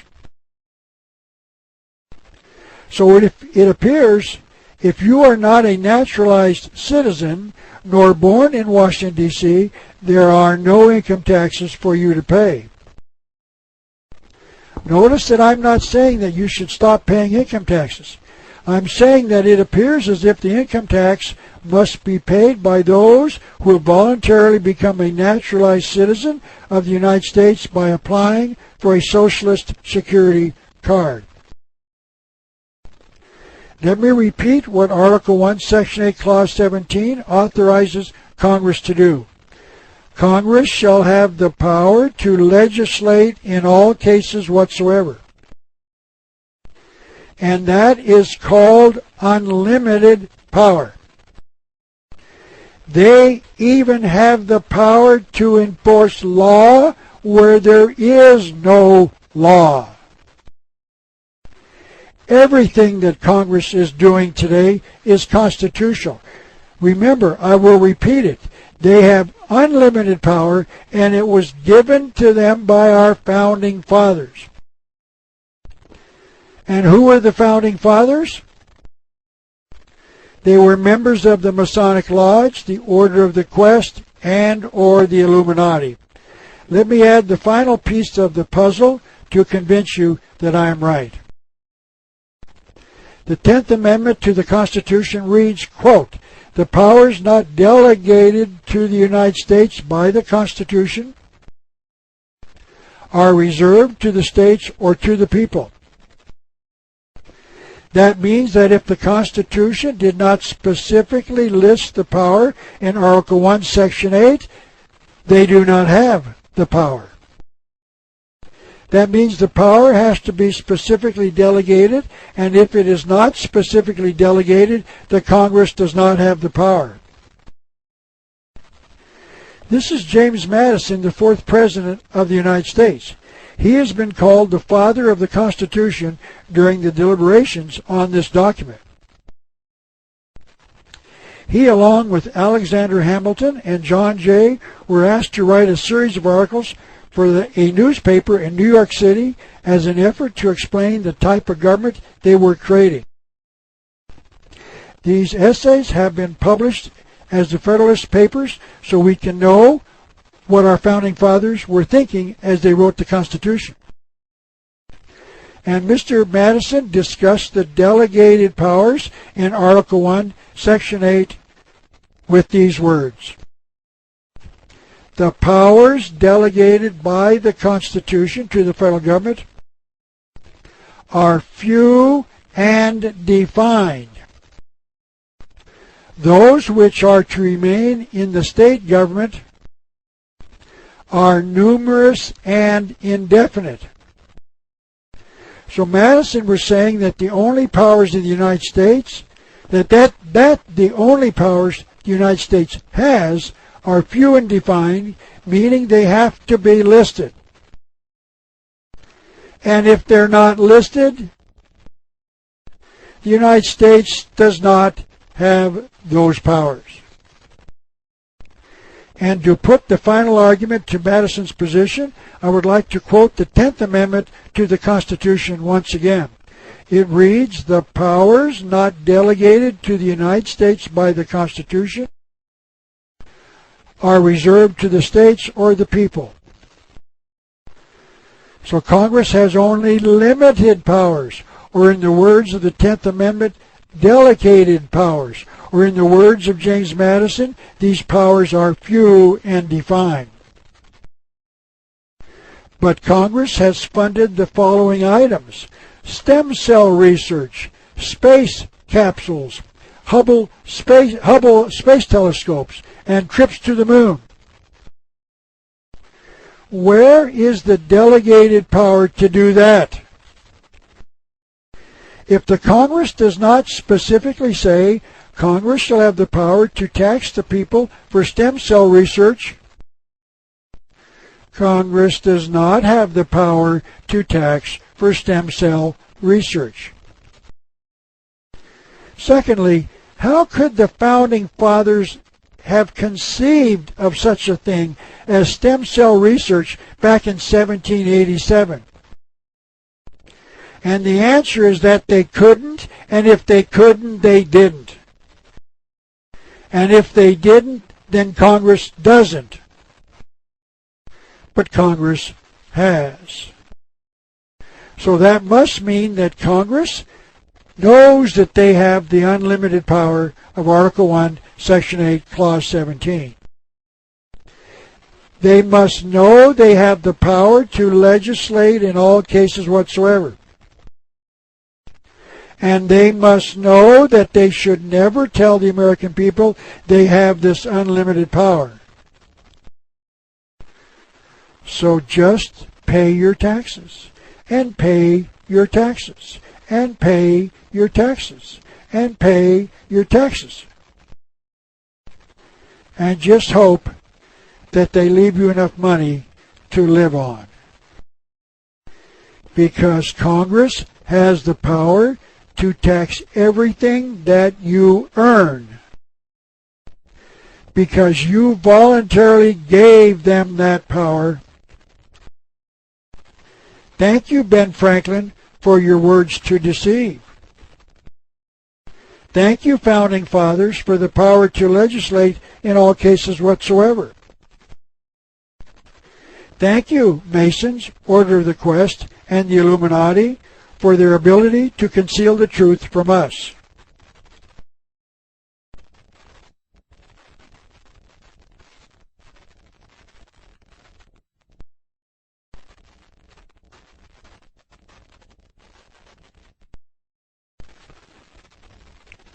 Part 3 of 4.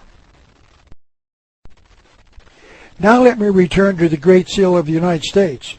This is once again the eagle side, and if you count the feathers on each wing, you would find 32 feathers on its left wing and 33 on its right. And I do not believe that this is a coincidence or an error by the artist. As I have said before, there are 32 degrees and then 33 degrees, the key one, inside the Masonic Lodge. Notice that the eagle is looking towards the side with the 33 feathers. And it is not a coincidence that the 33rd degree Masons run Masonry worldwide.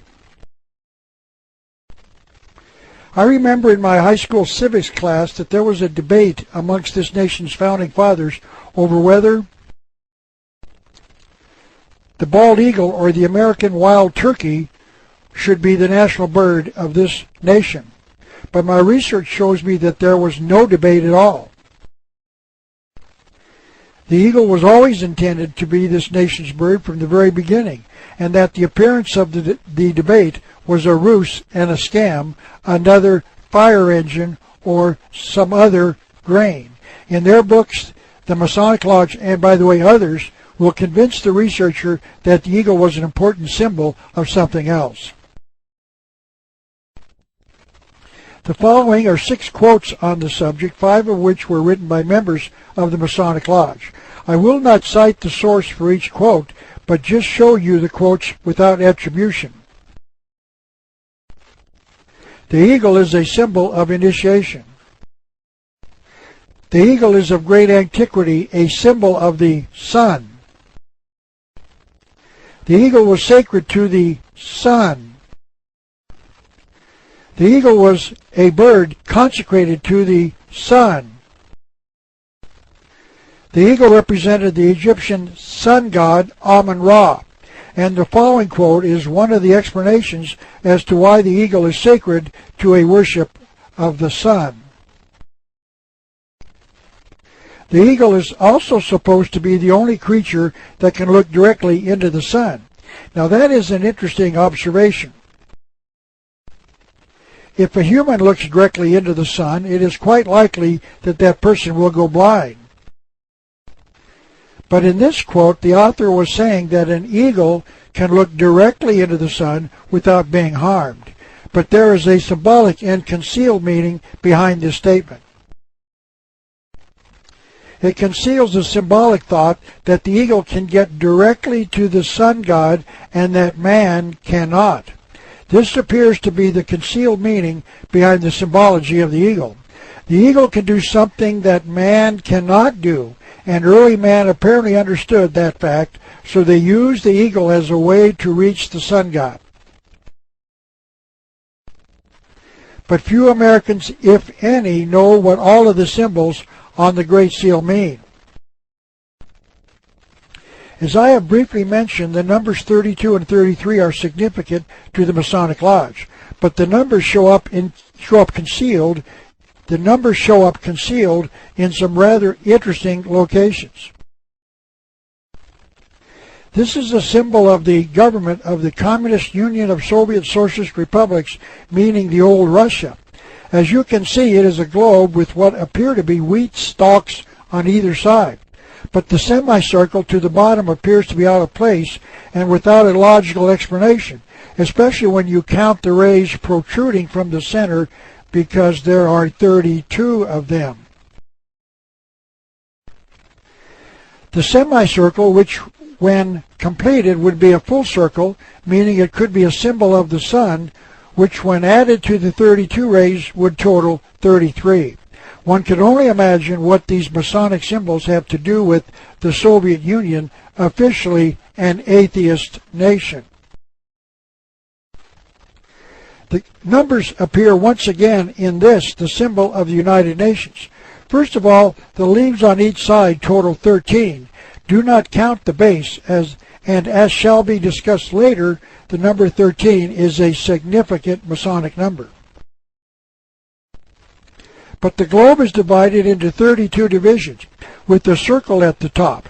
It is not complete, presumably because it would intersect with portions of the globe. And the circle would be the 33rd number in the symbol. Once again, the Masonic numbers 32 and 33 are concealed in the symbol of the United Nations and of the former Union of Soviet Socialist Republics. While I am here, I would like to briefly discuss the connection between the numbers 13 and 33. We in America use a system of inches and feet as a measuring system, and a system known as the metric system uses millimeters and centimeters. If you compare a ruler of 13 inches in length side by side with the ruler of 33 millimeters in length, you will notice that the two rulers are exactly the same length. And that is because the metric system was created by the Masons after the French Revolution of 1789. So this is one way you can say that 13 is equal to 33, a Masonic way of saying that Satan's number, the number 13, is equal to the number of the 33rd degree Masons who run the entire Masonic fraternity. I would like to show you another concealed connection between the numbers 13 and 33. It is concealed inside the Masonic Lodge. The Masons have 3 degrees in what they call the Blue Lodge. The first degree Mason is called an entered apprentice, the second is called a fellowcraft, and the third is called a master Mason. This concealed connection is inside the 2 words Master Mason. First of all, the letter M is the 13th letter of the alphabet, and I do not believe that that is another coincidence. Now, if you separate the 2 M's from the 2 words and set them in the next 2 lines like this, and then turn the 2 words sideways, you can see that each M looks like the number 3, and the 2 of them together make them look like the number 33.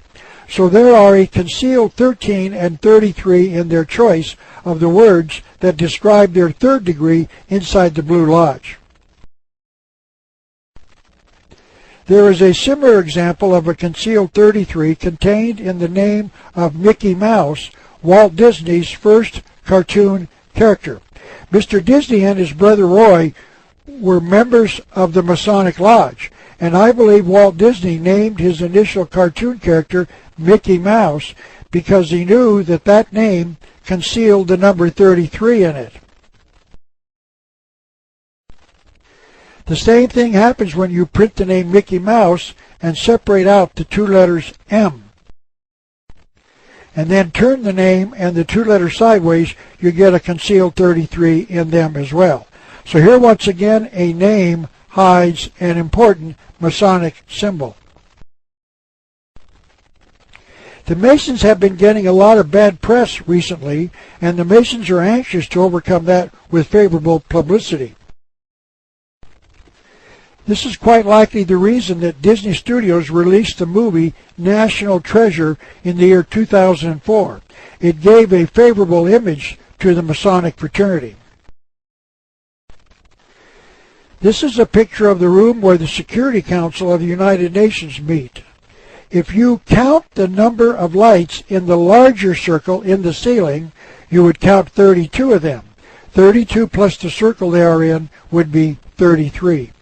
Before I explain why the numbers 32 and 33 are significant, let me show you other instances where the numbers show up. This is the drawing of a woman carrying the Olympic torch through a worldwide run to publicize the Olympics to be held a few months later. According to the Olympic Committee, the torch is 32 inches long, and the flame on top would be the 33rd object. This photograph shows how the first torch is lit. The caption underneath the photograph says, "Greek actresses dressed as high priestesses go through a dress rehearsal for the lighting of the flame at Olympia." So the flame is not lit by a match, but by the rays of the sun focused through a highly polished silver cup, intended to concentrate the rays of the sun to light the vapors in the torch. So it is the sun god who lights the first torch, and it is lighted on Mount Olympus, where the Greek gods allegedly reside. Now I would like to start an explanation of why these two numbers 32 and 33 are significant, and what they symbolically represent, and why that is significant in America's history. This drawing shows Quetzalcoatl, a Latin American sun god, descending from heaven on a ladder with 32 rungs. If the place he is coming from is heaven, that would be the 33rd rung on the ladder. This is an important drawing for reasons that will be discussed later. By the way, that drawing shows that a modern-day rock and roll musician was once worshipped as a god even before he was born. This is a close-up of the god in the upper left of the main drawing, and it clearly shows that Ringo Starr, the drummer for the Beatles, was once worshipped as a god in Latin America. I'm sorry, that was supposed to be funny. As I said, Ringo Starr was worshipped way before he was even born, and if you believe me, I would like to sell you some swampland here in Arizona. And this photograph will show the connection between the number 32 and the circle representing the sun being the 33rd when it is connected to the number. This is a representation of a Mayan stone cut to represent the sun and its 32 rays. Samuel Morse invented the Morse code in 1842, and the code concealed a use of the number 33.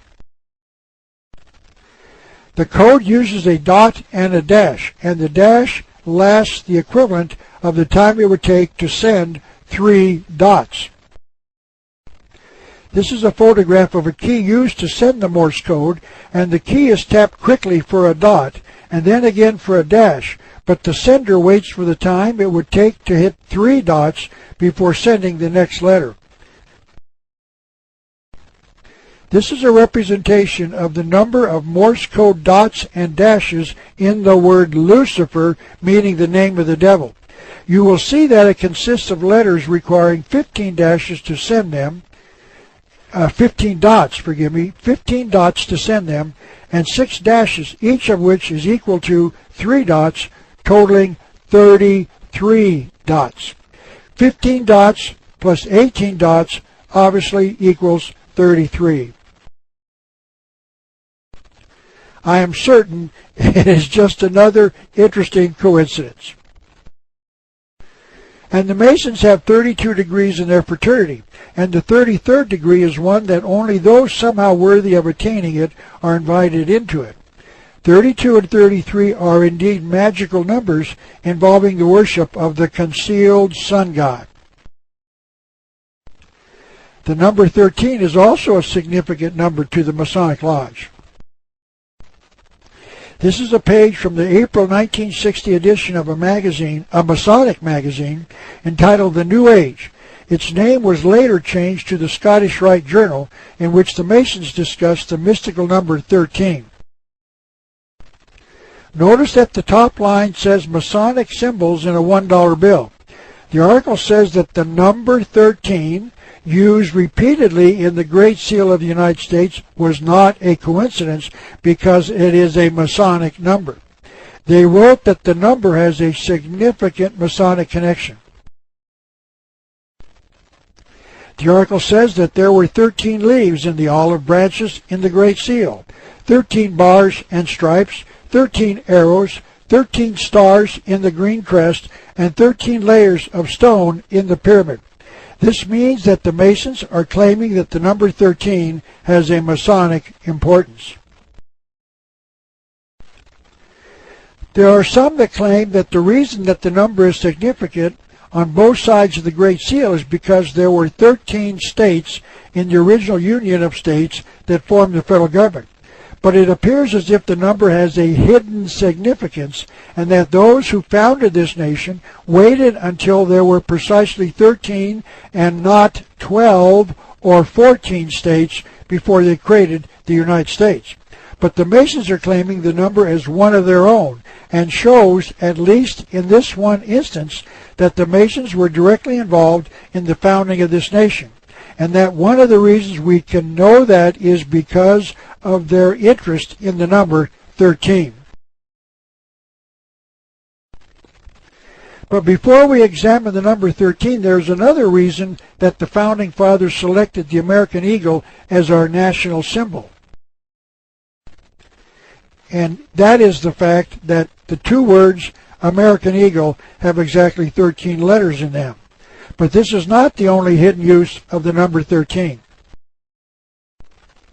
The words E pluribus unum, one of this nation's Latin slogans, reportedly translates into one out of many, also have 13 letters in them. On the pyramid side of the Great Seal, the two words annuit septis, meaning the announcement or the birth of, also have 13 letters in them. There are 13 examples of the letter A on the front of the dollar bill, like finding the letter A in the words federal, states, and America, for instance. There are 13 courses of stones on the pyramid. The words "In God We Trust" on the back of the dollar bill have 12 letters in them, and if you add the number of the word 1 to the 12, you get a total of 13. The reverse of the dollar bill contains 13 examples of the number 13, like 13 olive leaves, 13 vertical stripes, etc. And the number 33, representing the 33 degrees in the Masonic Lodge, shows up frequently as well. The words "the United States of America" at the top of both sides of the dollar bill have 24 letters in them, and the words $1 have a total of 9 for a total of 33.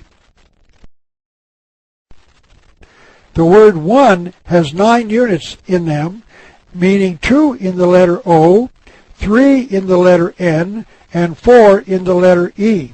If you total the shadows behind the letters, they total 11. If you add the number 9 plus the 11, you get a total of 20 units.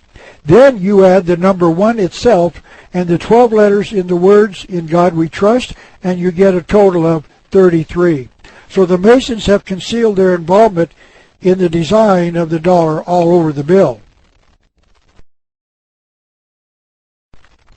And only a few people in the United States know the true meaning of these symbols on their dollar bill. This is a drawing of a popular flag utilized by the Americans in the Revolution of 1776. The words in the phrases "an appeal to God" and "don't tread on me" both have 13 letters in them. Please notice the snake wrapped around the tree. I will explain its significance a little later. But there are other concealed Masonic symbols on this flag. The tree appears to be an evergreen, and the words "evergreen tree" have 13 letters as well. So it was not a coincidence that these phrases and this symbol were selected for this flag. Another series of hidden symbolism occurred in the selection of July the 4th, the founding date of this nation. Those words have 13 letters in them. But there is another more important concealed symbol in that date, which I will explain later. The year 1776 has a hidden symbolism as well. The last two numbers in the date, meaning the 7 and the 6, when added together, total 13. And as is being shown, this is no coincidence. It is a concealed symbol. The Founding Fathers waited precisely 13 years between the years 1776 to 1789 to form this nation's first government.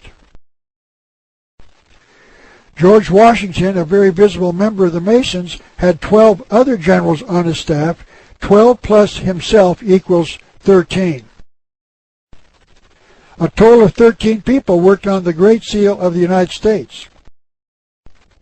The Navy of the United States had a committee of 13 controlling all naval affairs, and the first fleet of ships had precisely 13 ships in it. The Confederate flag of the South, utilized during the latter stages of the American Civil War, had 13 stars in it.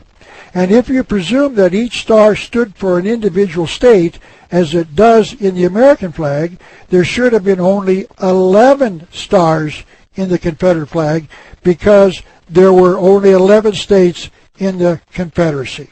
This flag was adopted as the flag of the Confederacy in 1863, about midway in the Civil War. There is no way that the 11 states were anticipating the addition of 2 more states to their cause, so that there would have been 1 star for each state. 11 states started the Civil War in the Confederacy, and 11 states finished it. So one can only wonder how much involvement the Masons had in the creation and continuation of the Civil War. For those who believe that the Masons do not involve themselves in wars and revolutions, this quote from page 330 of Albert Pike's book entitled Morals and Dogma should explain that they do. He wrote, "We," meaning the Masons, "we hatch no premature revolutions." Notice that he did not say that the Masons hatch no revolutions. He wrote that they hatch no premature revolutions. That means that they hatch revolutions when the time is ripe. And to show that this is a correct interpretation of Mr. Pike's comment, one has to only refer to page 24 of his book to read this. Masonry aided in bringing about the French Revolution of 1789. And to show the involvement of the Masons in foreign affairs, the 2 words United Nations have 13 letters as well. And here is a more contemporary use of the number 13 in America. This is a photograph of President Bill Clinton taken in the White House. The symbol in the approximate center of the photograph, shaped like a seashell on top of the bookcase, has 13 parts inside the overall design. This number 13 is concealed everywhere, including inside the White House itself. The Masons even concealed their symbols in the layout of the streets of Washington, D.C., the nation's capital. George Washington, this nation's first president and a member of the Masons, hired a French Mason, Major Pierre Charles L'Enfant, an officer who had served with President Washington during the American Revolution, to lay out the streets of the city. So the city was laid out by a member of the Masons. Now, to understand the hidden symbolism in the city streets, it becomes important to study the Masonic symbols known as the square and the compass. A square is a piece of metal cut so as to be in the form of a 90-degree right angle. The compass is, of course, a device that consists of 2 legs joined at the top, used to draw circles. The letter G in the center stands for gnosis, and not God, as is claimed by some Masons. And gnosis is Latin for knowledge, meaning spiritual knowledge about who the true God is. We shall examine that statement a little later. When combined in this way, they become the two symbols of the Masonic Lodge. Once the observer turns the square and the compass sideways, then compares them to the layout on the streets of Washington, D.C., the map will reveal its secrets because the city is laid out with many of the squares, angle lines, and circles consistent with the square and compass of the Masonic Lodge. This is a photocopy of a map of this nation's capital. The Capitol building is shown in red on the right. It appears as if the square and the compass has been laid out in the streets around and on top of the Capitol building itself, shown in the gray area to the right. It certainly appears that the Masons are attempting to conceal the fact that they consider the Capitol building to be under their control. And this is a photocopy of the original layout designed by Pierre Charles L'Enfant. You will notice numerous squares and compasses designed into the city. And to show you that the Masons created this nation, let me show you this drawing of George Washington laying the cornerstone of the Capitol building on September the 18th, 1793. Notice that nearly all of the other participants are wearing their Masonic jewelry and aprons, just like George Washington. So it appears as if Albert Pike was correct when he wrote in his book entitled Morals and Dogma, "The world will soon come to us," meaning the Masons, "for its sovereigns," apparently meaning its governmental leaders, and pontiffs, apparently meaning its religious leaders. But listen to this. "We, the Masons, shall be rulers over the masters of the world." So the rulers will be the secret power behind the religions and the governments of the world. It appears that the American people have been, quote, "coming to us," meaning the Masons, unquote, for over 200 years for its sovereigns. But the Masonic involvement in the history of this nation does not end here. There is more to be learned about their involvement in the founding of this nation. If you multiply the number 13 by itself, the result is 169. And if you subtract this number from the year of the founding of this nation, in other words, 1776, you will arrive at the number 1607, the date that the first settlers arrived in America. If you add the number 169 to 1776, you will get the year 1945, the year that Harry Truman, the President of the United States, dropped the 2 atomic bombs on Christians, Japanese Christians, in Hiroshima and Nagasaki in Japan to end World War II.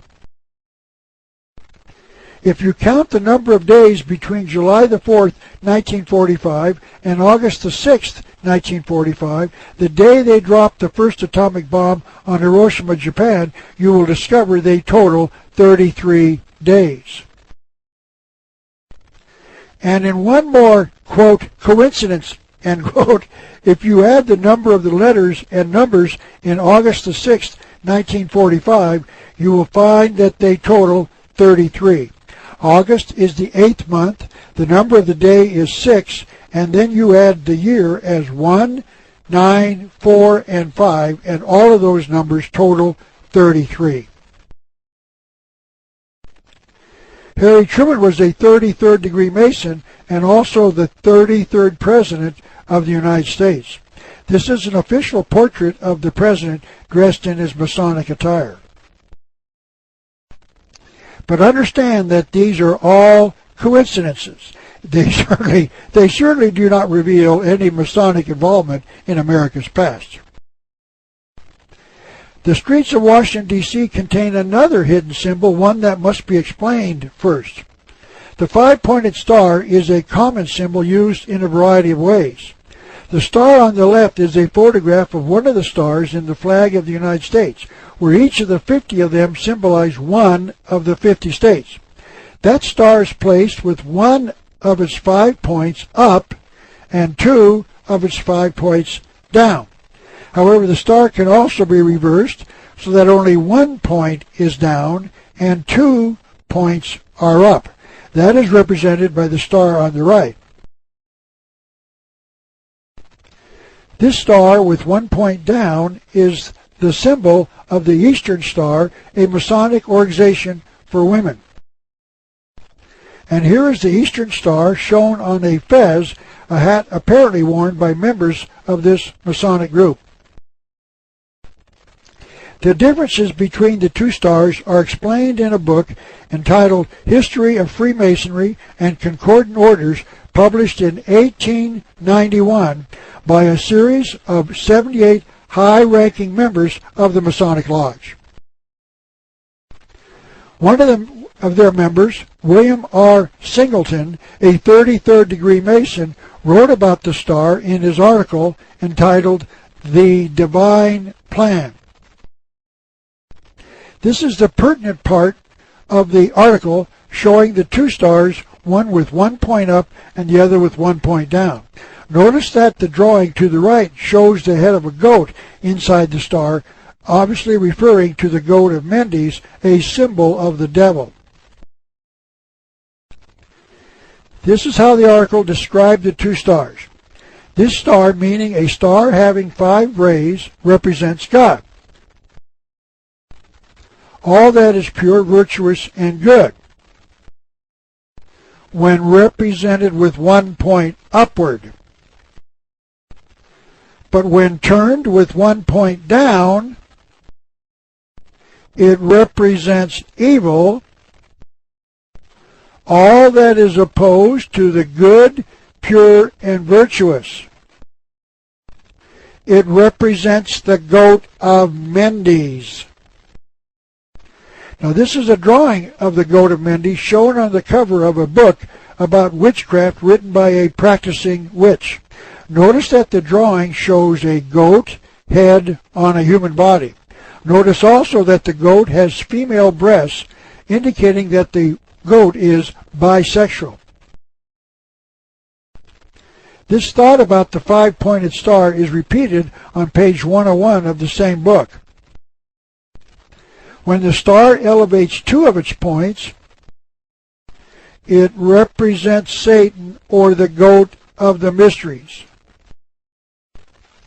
Shown on the top center is where the 33rd degree Masonic Temple in Washington, D.C. is situated.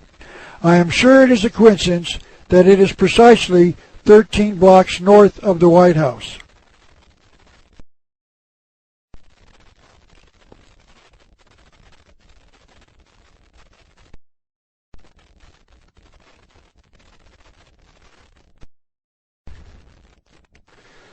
Part 4 of 4.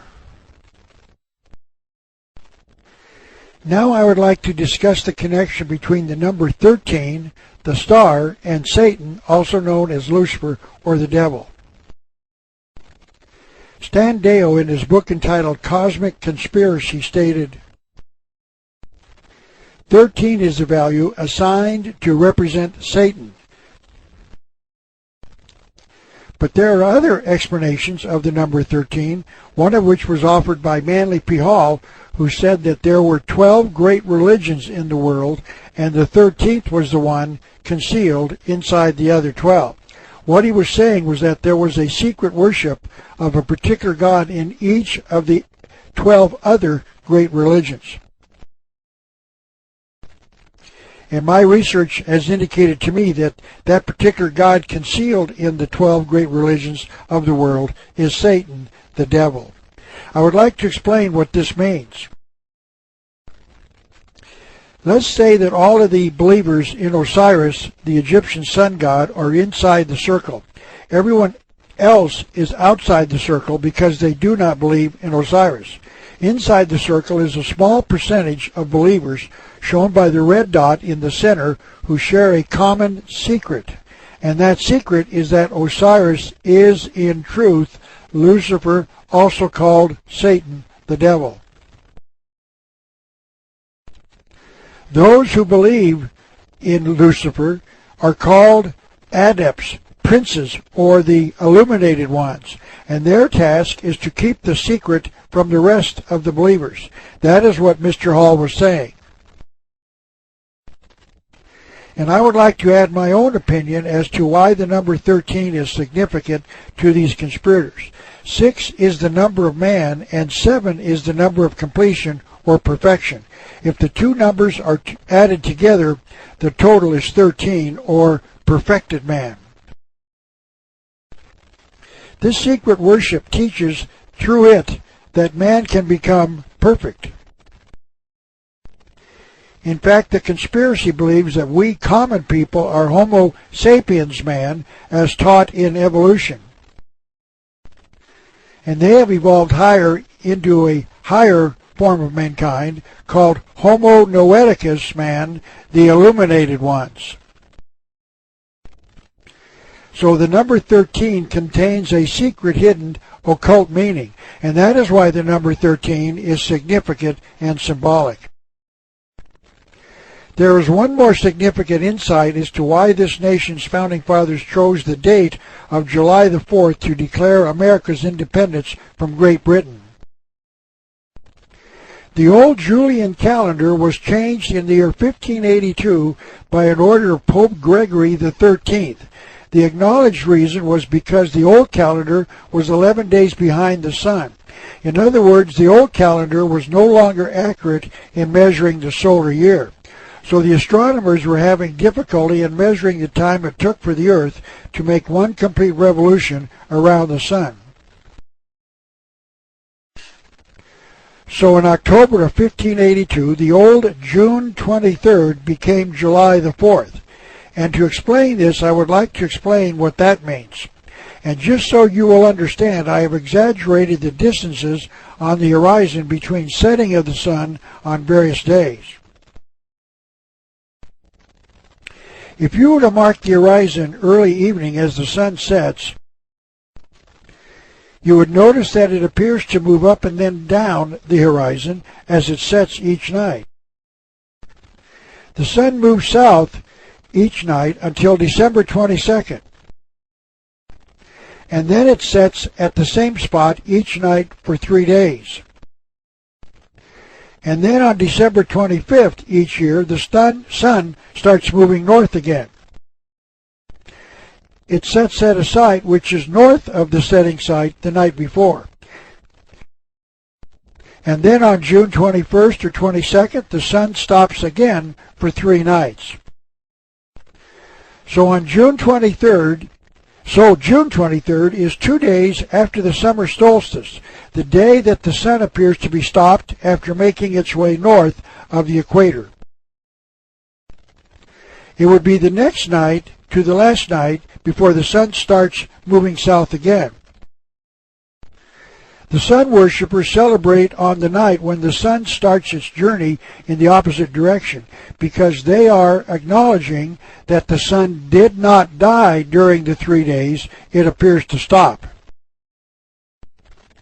So June 23rd and 24th are nights of celebration because they are days of recognition for those who thought the sun, and therefore the sun god, died on each June 22nd. That day ended at sunset, so after that moment the next day started, and that was the day the sun actually started its journey home. Babylonians in the past celebrated the night of the new July 4th by lighting bonfires to Baal, their sun god. And Americans light fires in the sky called fireworks after sunset on that day. Observers will quickly note that this is the only American holiday that is traditionally celebrated by fireworks. So here we see a connection between the celebration of July the 4th and sun worship. So the Founding Fathers concealed a holiday to the sun god in their choice of the date of July 4th to declare their independence from Great Britain. It appears that many things once thought unexplainable have an explanation after all. One must only look. The Great Seal, as represented on the back of the American dollar bill, contains other symbols that have generally not been explained to the American people. I'd like to finish my study of the eye above the pyramid. Manly P. Hall, the 33rd degree Mason and perhaps the greatest writer in history in support of the mystery religion, wrote this: "The eye above the pyramid represents the radiant emblem of the great architect of the universe, the title of the Masonic God. The eye was also the symbol of Osiris. Osiris, the sun and principle of good. Osiris was the chief god of the Egyptians. Osiris was the sun. An eye in honor of the great eye of the universe, the sun." So here is the first mention of the eye being both the symbol of the sun and, in fact, of the god who is symbolized by the sun. So it appears that the eye above the pyramid on the back of the American dollar bill is the eye of Osiris, a symbol of the sun god. One can only conclude that our founding fathers knew what they were doing. Not only did they conceal their ancient secret religion in the Great Seal of the United States, they also concealed it in the name of this nation. The next subject is perhaps the most controversial point I will be discussing in this speech, so please get ready for it.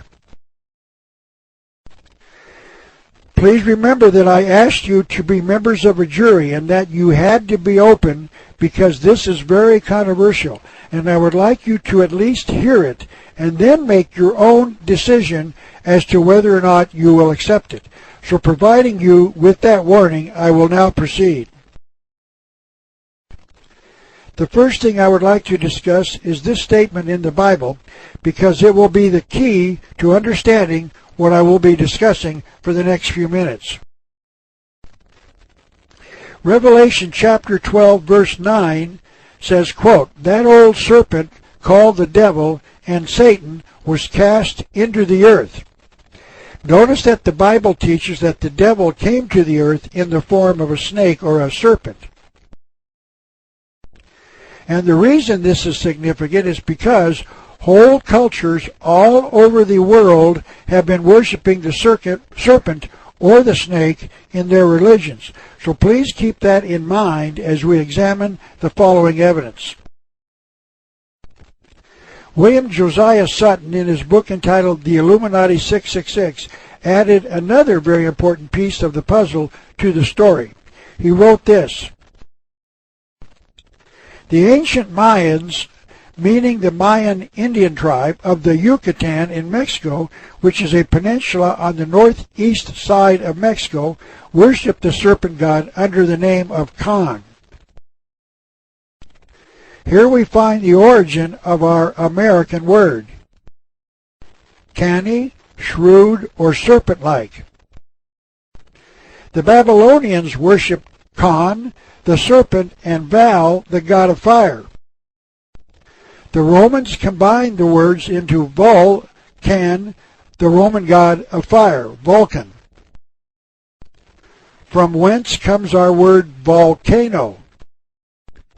This seems to be how the Mayans and Mexicans named their gods. They too combined two words to describe their serpent god. Hence, Kulkul means beautiful bird and Khan means serpent. Kukulkan means bird serpent in the Mayan language. This is the exact same meaning for Quetzalcoatl, the Mexican god. The cosmic symbol for Quetzalcoatl was a feathered serpent. This statement that Quetzalcoatl was the god of the Mexicans was partially confirmed in this photograph of an Indian dancing with a snake in his mouth. The caption underneath the picture reads in part, "The snake represents the Aztec god Quetzalcoatl." There was one similarity between all of these cultures: they worshipped a serpent god. I would like to start the discussion with this drawing that shows the Mayan Queen Mu as a child consulting a soothsayer. It shows that the queen is receiving the words from their serpent god, but through the mouth of the serpent of the soothsayer. The queen is shown on the left side of the drawing, inside the red rectangle, with her left hand on her face, as she is seated facing the soothsayer. She is depicted as a young girl, perhaps in her early teens. The soothsayer is shown in the green rectangle, and she is seated in front of the queen, with what appears to be a little table between them. She is shown in front of two other women and two huts. Behind the soothsayer, in the yellow rectangle, is a huge serpent which towers above the scene. Notice that it has its mouth open as if it is speaking to the soothsayer and the queen as well. The book that included this drawing in its pages said that the winged serpent behind her represented the protective genius of the Mayan Empire. So the snake protected the Mayans. This is a representation of Prince Ko of the Mayans in the heat of battle. His head is near the center of the drawing, and behind him and taller than he is the winged serpent, also representing the protective genius of the Mayan Empire. So the serpent was an important part of the worship of the Mayan and Aztec people, which means that it was an important part of the South American culture before the earliest Europeans landed in America. The American people have been told by the majority of the historians who have examined this nation's past that the name America was named after Amerigo Vespucci, supposedly the navigator for Christopher Columbus. But there is an alternative explanation. William Still, in his book entitled New World Order, offers the following explanation. The word America may be the product of secret societies. In an 1895 magazine named Lucifer, notice the name, Lucifer is the name of the magazine, James Price gave an insight into the meaning of the word America. He said that the supreme god of the Mayan culture of Central America, known as Quetzalcoatl elsewhere, was known as Amaru in Peru. Amaru's territory was known as Amaracu, and the word ka means territory, so it's a territory of Amaru. According to Price, from the latter comes the word America. America, or Amaracu, is translated land of the serpent. Mr. Price was not the only one to make this claim.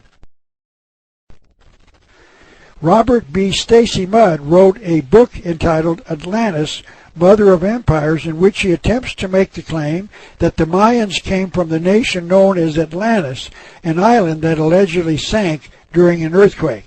This is not the place to discuss his charges, but he does draw another startling conclusion. Quetzalcoatl, the Mayan god, was known as Kulkulkan among the Aztecs. In Peru, he was known as Amaru. But all of these names have an identical meaning, in other words, the feathered serpent. From the Peruvian name comes Amaraca. This is a photograph of a feathered serpent in the 33rd degree Masonic Temple in Washington, D.C. Notice that the head of the serpent has wings. It is a feathered serpent. The feathered serpent would have flown from the old world to the new world, meaning America. By the way, notice that the swastika in the ornamental metalwork above the feathered serpent shown under the two red arrows. The swastika is also a symbol of the sun god and may be drawn two ways, one the reverse of the other. One way is called the evil swastika, and the other is called the good swastika. This is a photograph of the swastika, the official symbol of Adolf Hitler's Nazi Party before and during World War II. Notice that this is the evil form of the swastika, and it has been reported that Hitler knew the difference between the two forms of the symbol and that he intentionally selected the evil form. It was under this sun god symbol utilized by Adolf Hitler in the war that his government started that Hitler killed 53 million people under the sign of the sun god, the concealed Lucifer, Satan, or the devil, and as is displayed in the Masonic Temple in Washington, D.C. Mr. Still adds one of the thoughts of another writer who claims to know the truth about the origins of the name America. It is important to note that not only are the people living in the United States of America Americans. All of the people who live in the New World are Americans. The continents are called North America and South America, and regions are called Latin America and Central America.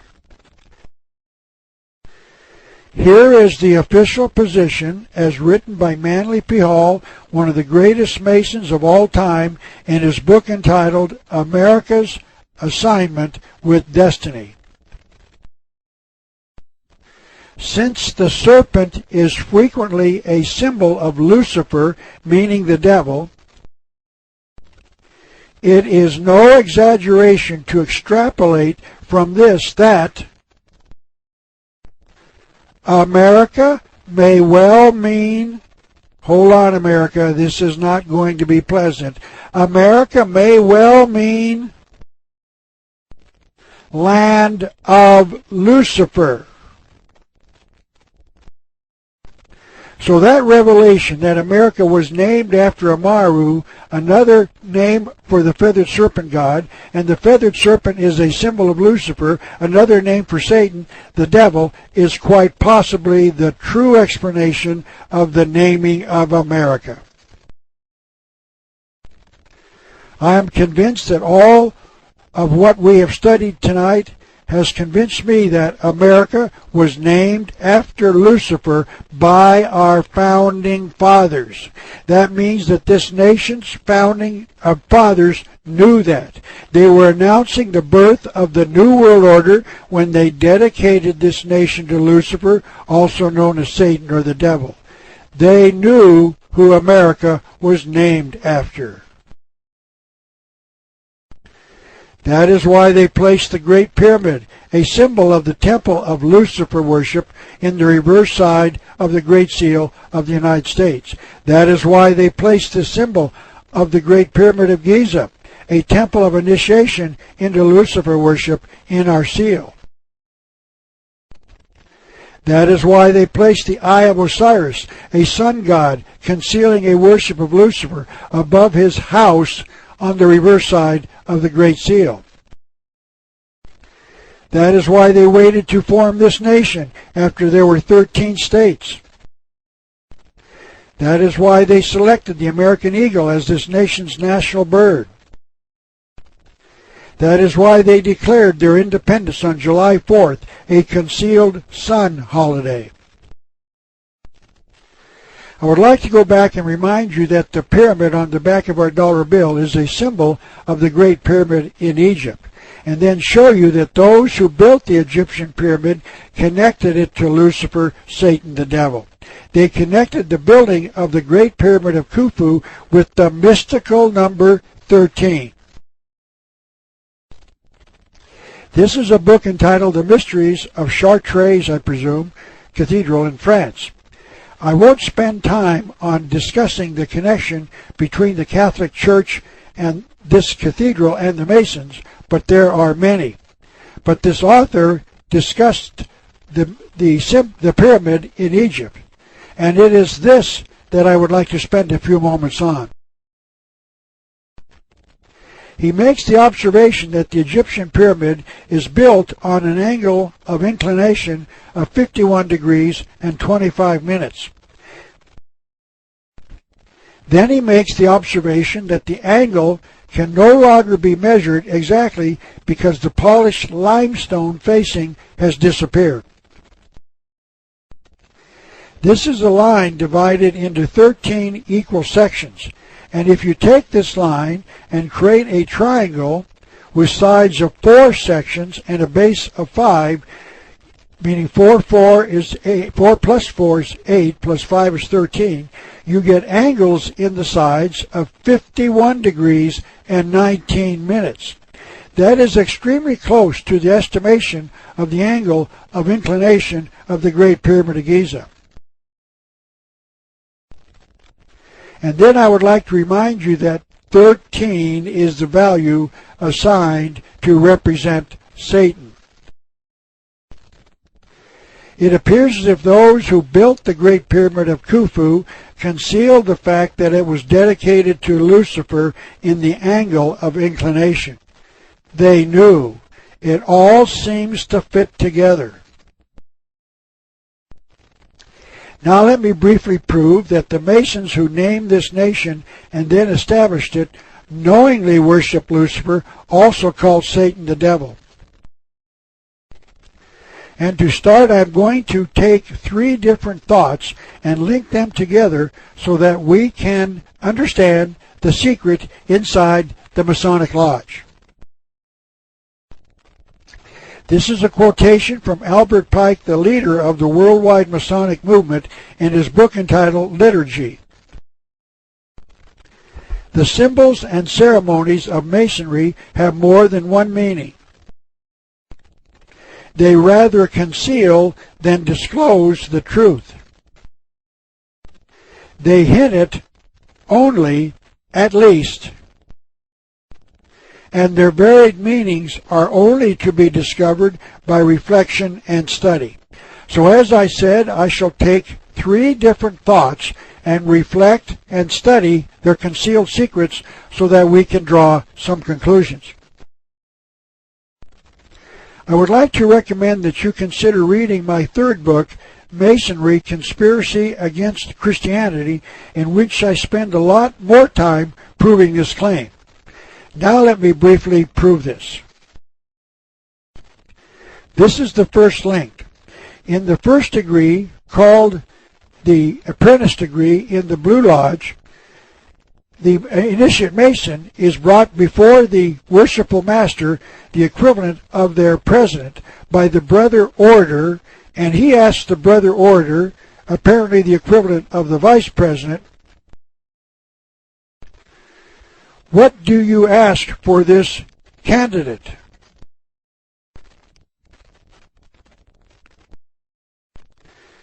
And he answers for the initiate light.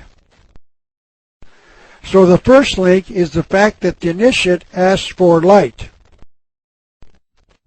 The second link consists in the fact that the word light is not defined, as far as I can tell, by reading the entire first degree ritual. But it is answered in the 3rd degree ritual, where the Mason is taught this: the all-seeing eye symbolizes that true knowledge of the deity and is the light of which the Mason travels in search. Notice that the Mason does not find the true knowledge of deity in the Bible or in his church or synagogue. He finds it in the Masonic Lodge. If he doesn't find it in his church, that means that the deity is not the God of the Bible, because you learn the true knowledge in Masonry. So therefore, it is some other God. So the second link is the fact that the light that the Mason searches for is the true knowledge of deity found in the Masonic Lodge. Now the third piece of the chain is found in the book Morals and Dogma, written by Albert Pike the Mason, who wrote the rituals for all 33 degrees in the Masonic Lodge. He wrote this in the explanation of the 19th degree ritual of the Masonic Lodge. This is contained on page 321 of Morals and Dogma. Lucifer, the light bearer. Is it he who bears the light? Doubt it not. I would like to confirm that Lucifer is the light bearer by defining the name from Webster's dictionary. Lucifer is a Latin name made by joining two separate words to form one word. Lucis is Latin for light, and fere is Latin for bearer or bringer. So Lucifer is defined as the light bearer. Now let me return to the subject of the three links. Notice what the Masons have done. They have put together three separate links into a chain. You as a Mason are then supposed to link the three yourself in the following manner. Link number 1, the Mason asks for light. Link number 2, he is told that the light is the true knowledge of deity. And then the third link is he is taught that Lucifer is the light bearer. That means that he is to take these three separate statements and link them together to conclude that Lucifer, Satan, the devil, also known as the devil, as I said, is the true God. Lucifer, Satan, also known as the devil, is the true God, the true knowledge of deity. Now notice that the Masons can never say that directly, or millions of their members would quit. So they conceal it in their own words. May I remind you what Albert Pike wrote. If you reflect, my brother, you will no doubt suspect that some secret meaning was concealed in these words. And the reason they had to conceal this truth from the average Mason is because if they said it directly, most of the Masons would leave the lodge. Because the secret meaning concealed in their words is their belief that Lucifer, the devil, is the true knowledge of deity. So they had to conceal it. But the Mason who studies and reflects will be able to figure it out. But there is one more statement that we must examine before we leave this subject. And that is taken from the book written by Albert Pike entitled Legenda. Here's what it says. Masonry permits the utterance of false interpretations which serve the double purpose of misleading the ignorant, the idle, and the indolent. And the word indolent is defined as the lazy, who it is desirable to lead astray. So here we can see that Albert Pike, considered by most to be the greatest Mason of all time, is calling his brothers who do not see the secret ignorant. You're ignorant if you don't see the secret, according to the greatest Mason of all time. That doesn't seem to me to be very brotherly. Now let me show you that the Masons do not teach that the God who created the universe is the true deity. The first 10 words of the Bible are, in the beginning God created the heavens and the earth. That means that God created the universe out of nothing. Notice that there was a beginning, meaning that there was a time before the creation when there was no universe. Because if the universe was already there, there would have been no beginning. But the Masons do not believe in that God. Let me quote Albert Pike once again.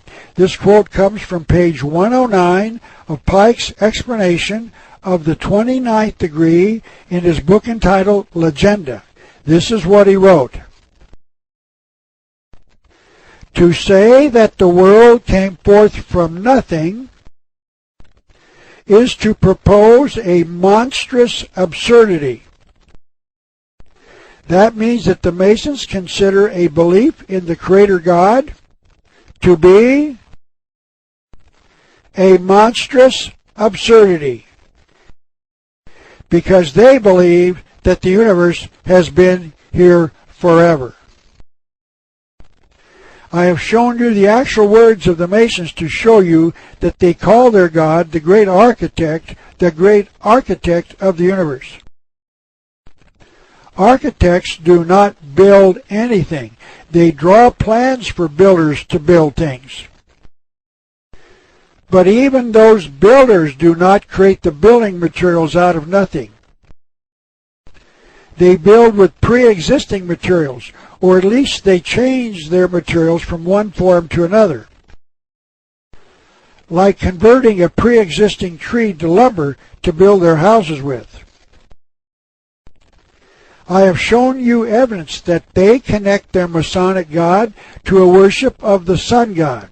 And Albert Pike explained that their sun god is not a builder either.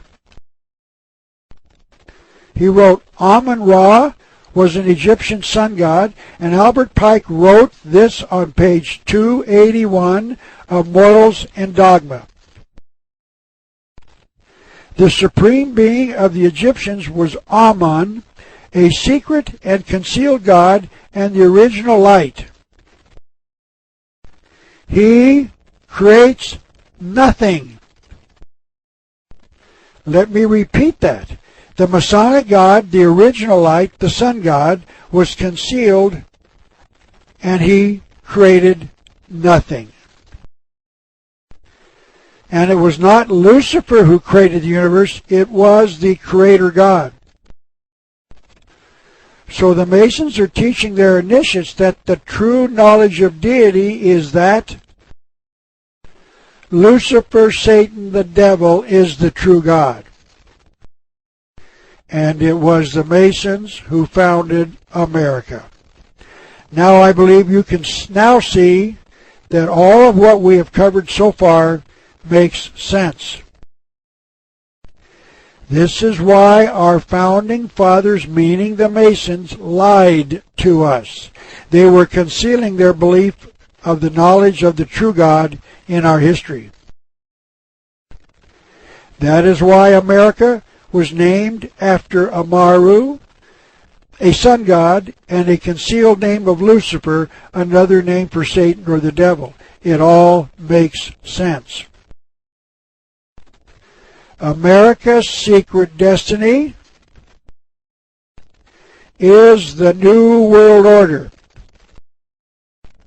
a civilization without a belief in the Creator God, a civilization led by their true God, Lucifer the devil.